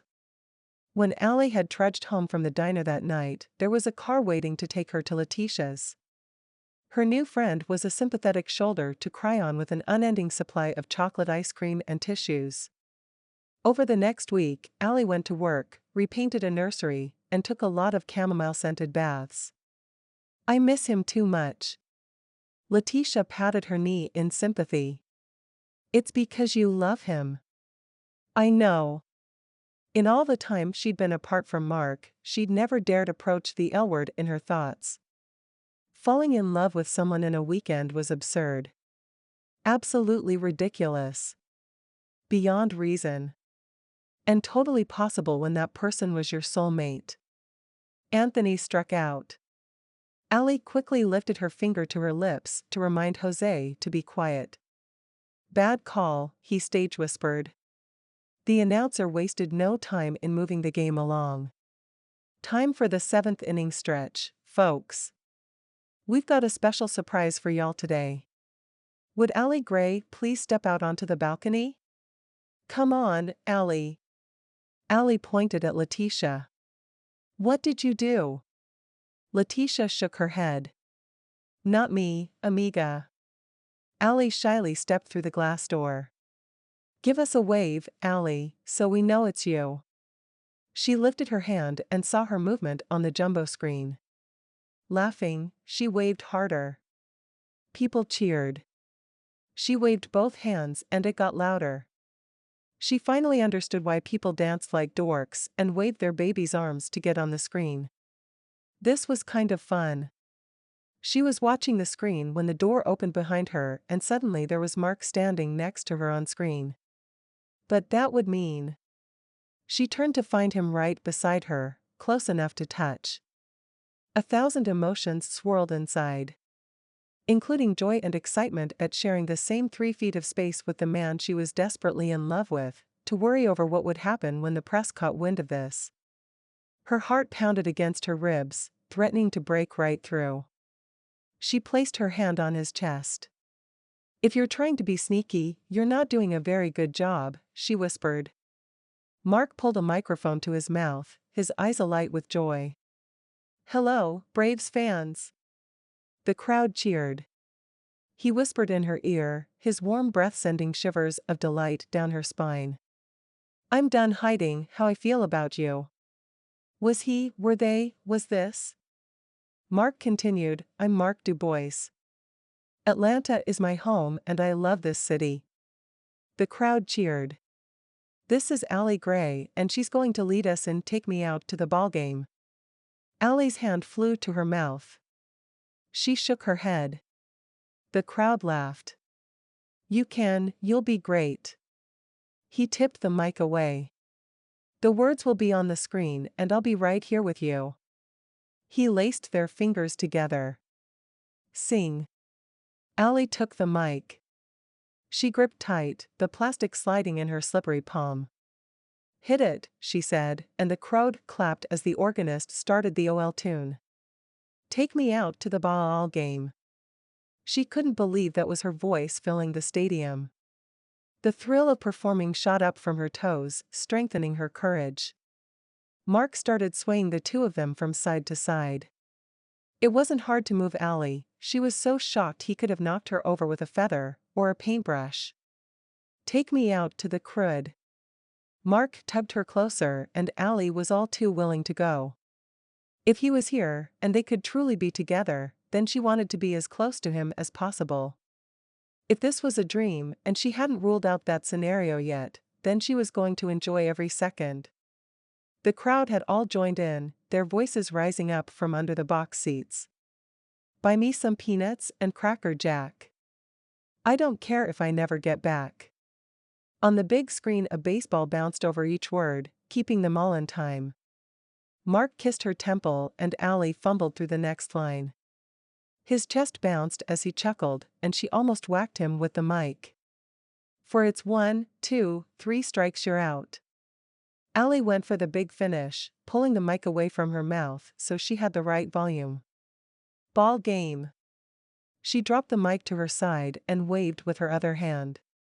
Mark did the same right up until the image on the screen changed to the pitcher in his warm-up. Allie rounded on Mark. She took his face between her hands and pulled him down for an urgent and demanding kiss. Mark didn't take any time to catch up to her train of thought, or train of kisses, as it were. His arms enveloped her and she ran her hands down those broad, round, hunky shoulders of his and back up to the back of his neck, where she pulled him even closer, bending back in the process. When she absolutely had to come up for air, she loosened her hold but didn't let go. Mark stood them up and kissed her forehead. She leaned into his lips, fluttering her hands across his chest. "I'm sorry. I just couldn't let you leave without doing that." Mark tipped her chin up so their eyes met. "I'm not going anywhere." "But Chloe." Letitia had explained about Mark's custody battle with his ex-wife. A sharp pain erupted behind Allie's eyeball every time she thought about the damage she had done to his case. "Chloe is moving in with me at the end of the month, it's been settled." How?" "Apparently, owning a theater is a respectable job, according to Judge Jameson it is, anyway." Beau's still not convinced. Allie felt her cheeks widen. "She's yours?" "Until she's 18. Mark. I'm thrilled for you. She asked if you could come over for Sunday dinner and a movie." "I'd love to." "It's a date." He brushed his fingers over her cheek. "Yeah, it is." Kiss. Kiss. Kiss. The crowd's cheer broke through Allie's contemplation of Mark's rather amazing blue eyes. They were captivating, or had taken her captive. She glanced at the big screen to see what everyone was yelling for, and saw her and Mark with the word Kisscom scrawled across the bottom in giant red letters. Embarrassed, she buried her face in Mark's neck.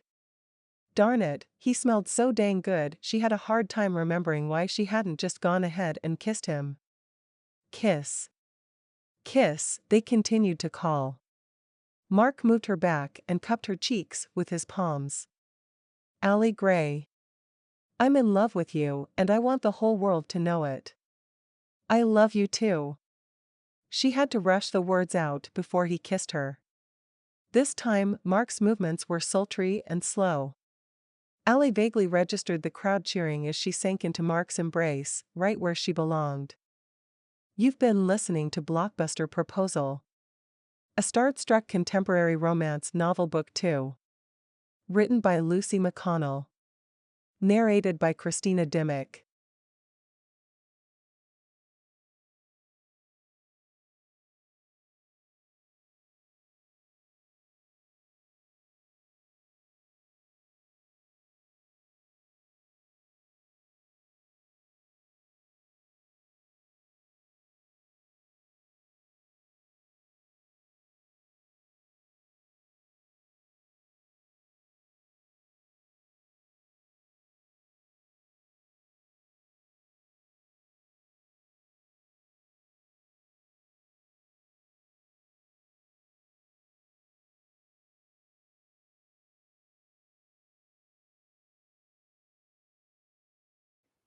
We are back, and I am on my fourth re-recording of this because I just can't seem to get the words out today. So we're gonna go forward no matter what happens. We're just gonna keep going, so bear with me now.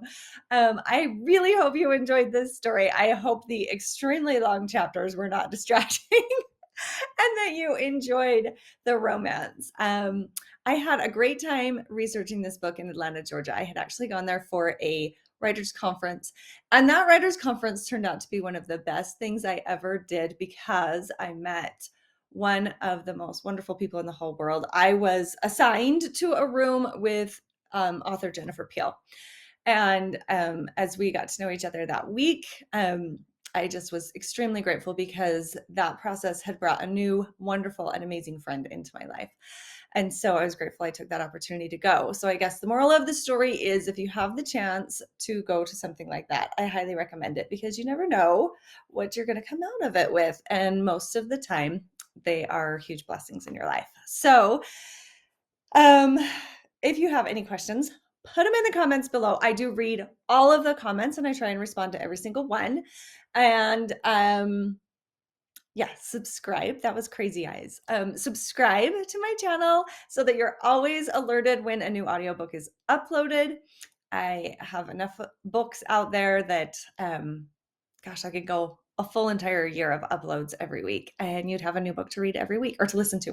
So yeah, subscribe, hit that subscribe button, hit the like button. All of those things help other listeners find this channel and find these audiobooks so that they too can enjoy all the romance. It's been wonderful spending some time with you, and I made it through, and I'm going to leave the crazy eyes in the video. And I hope you have an incredibly wonderful day. Check out my other audiobooks, and I'll see you in a bit.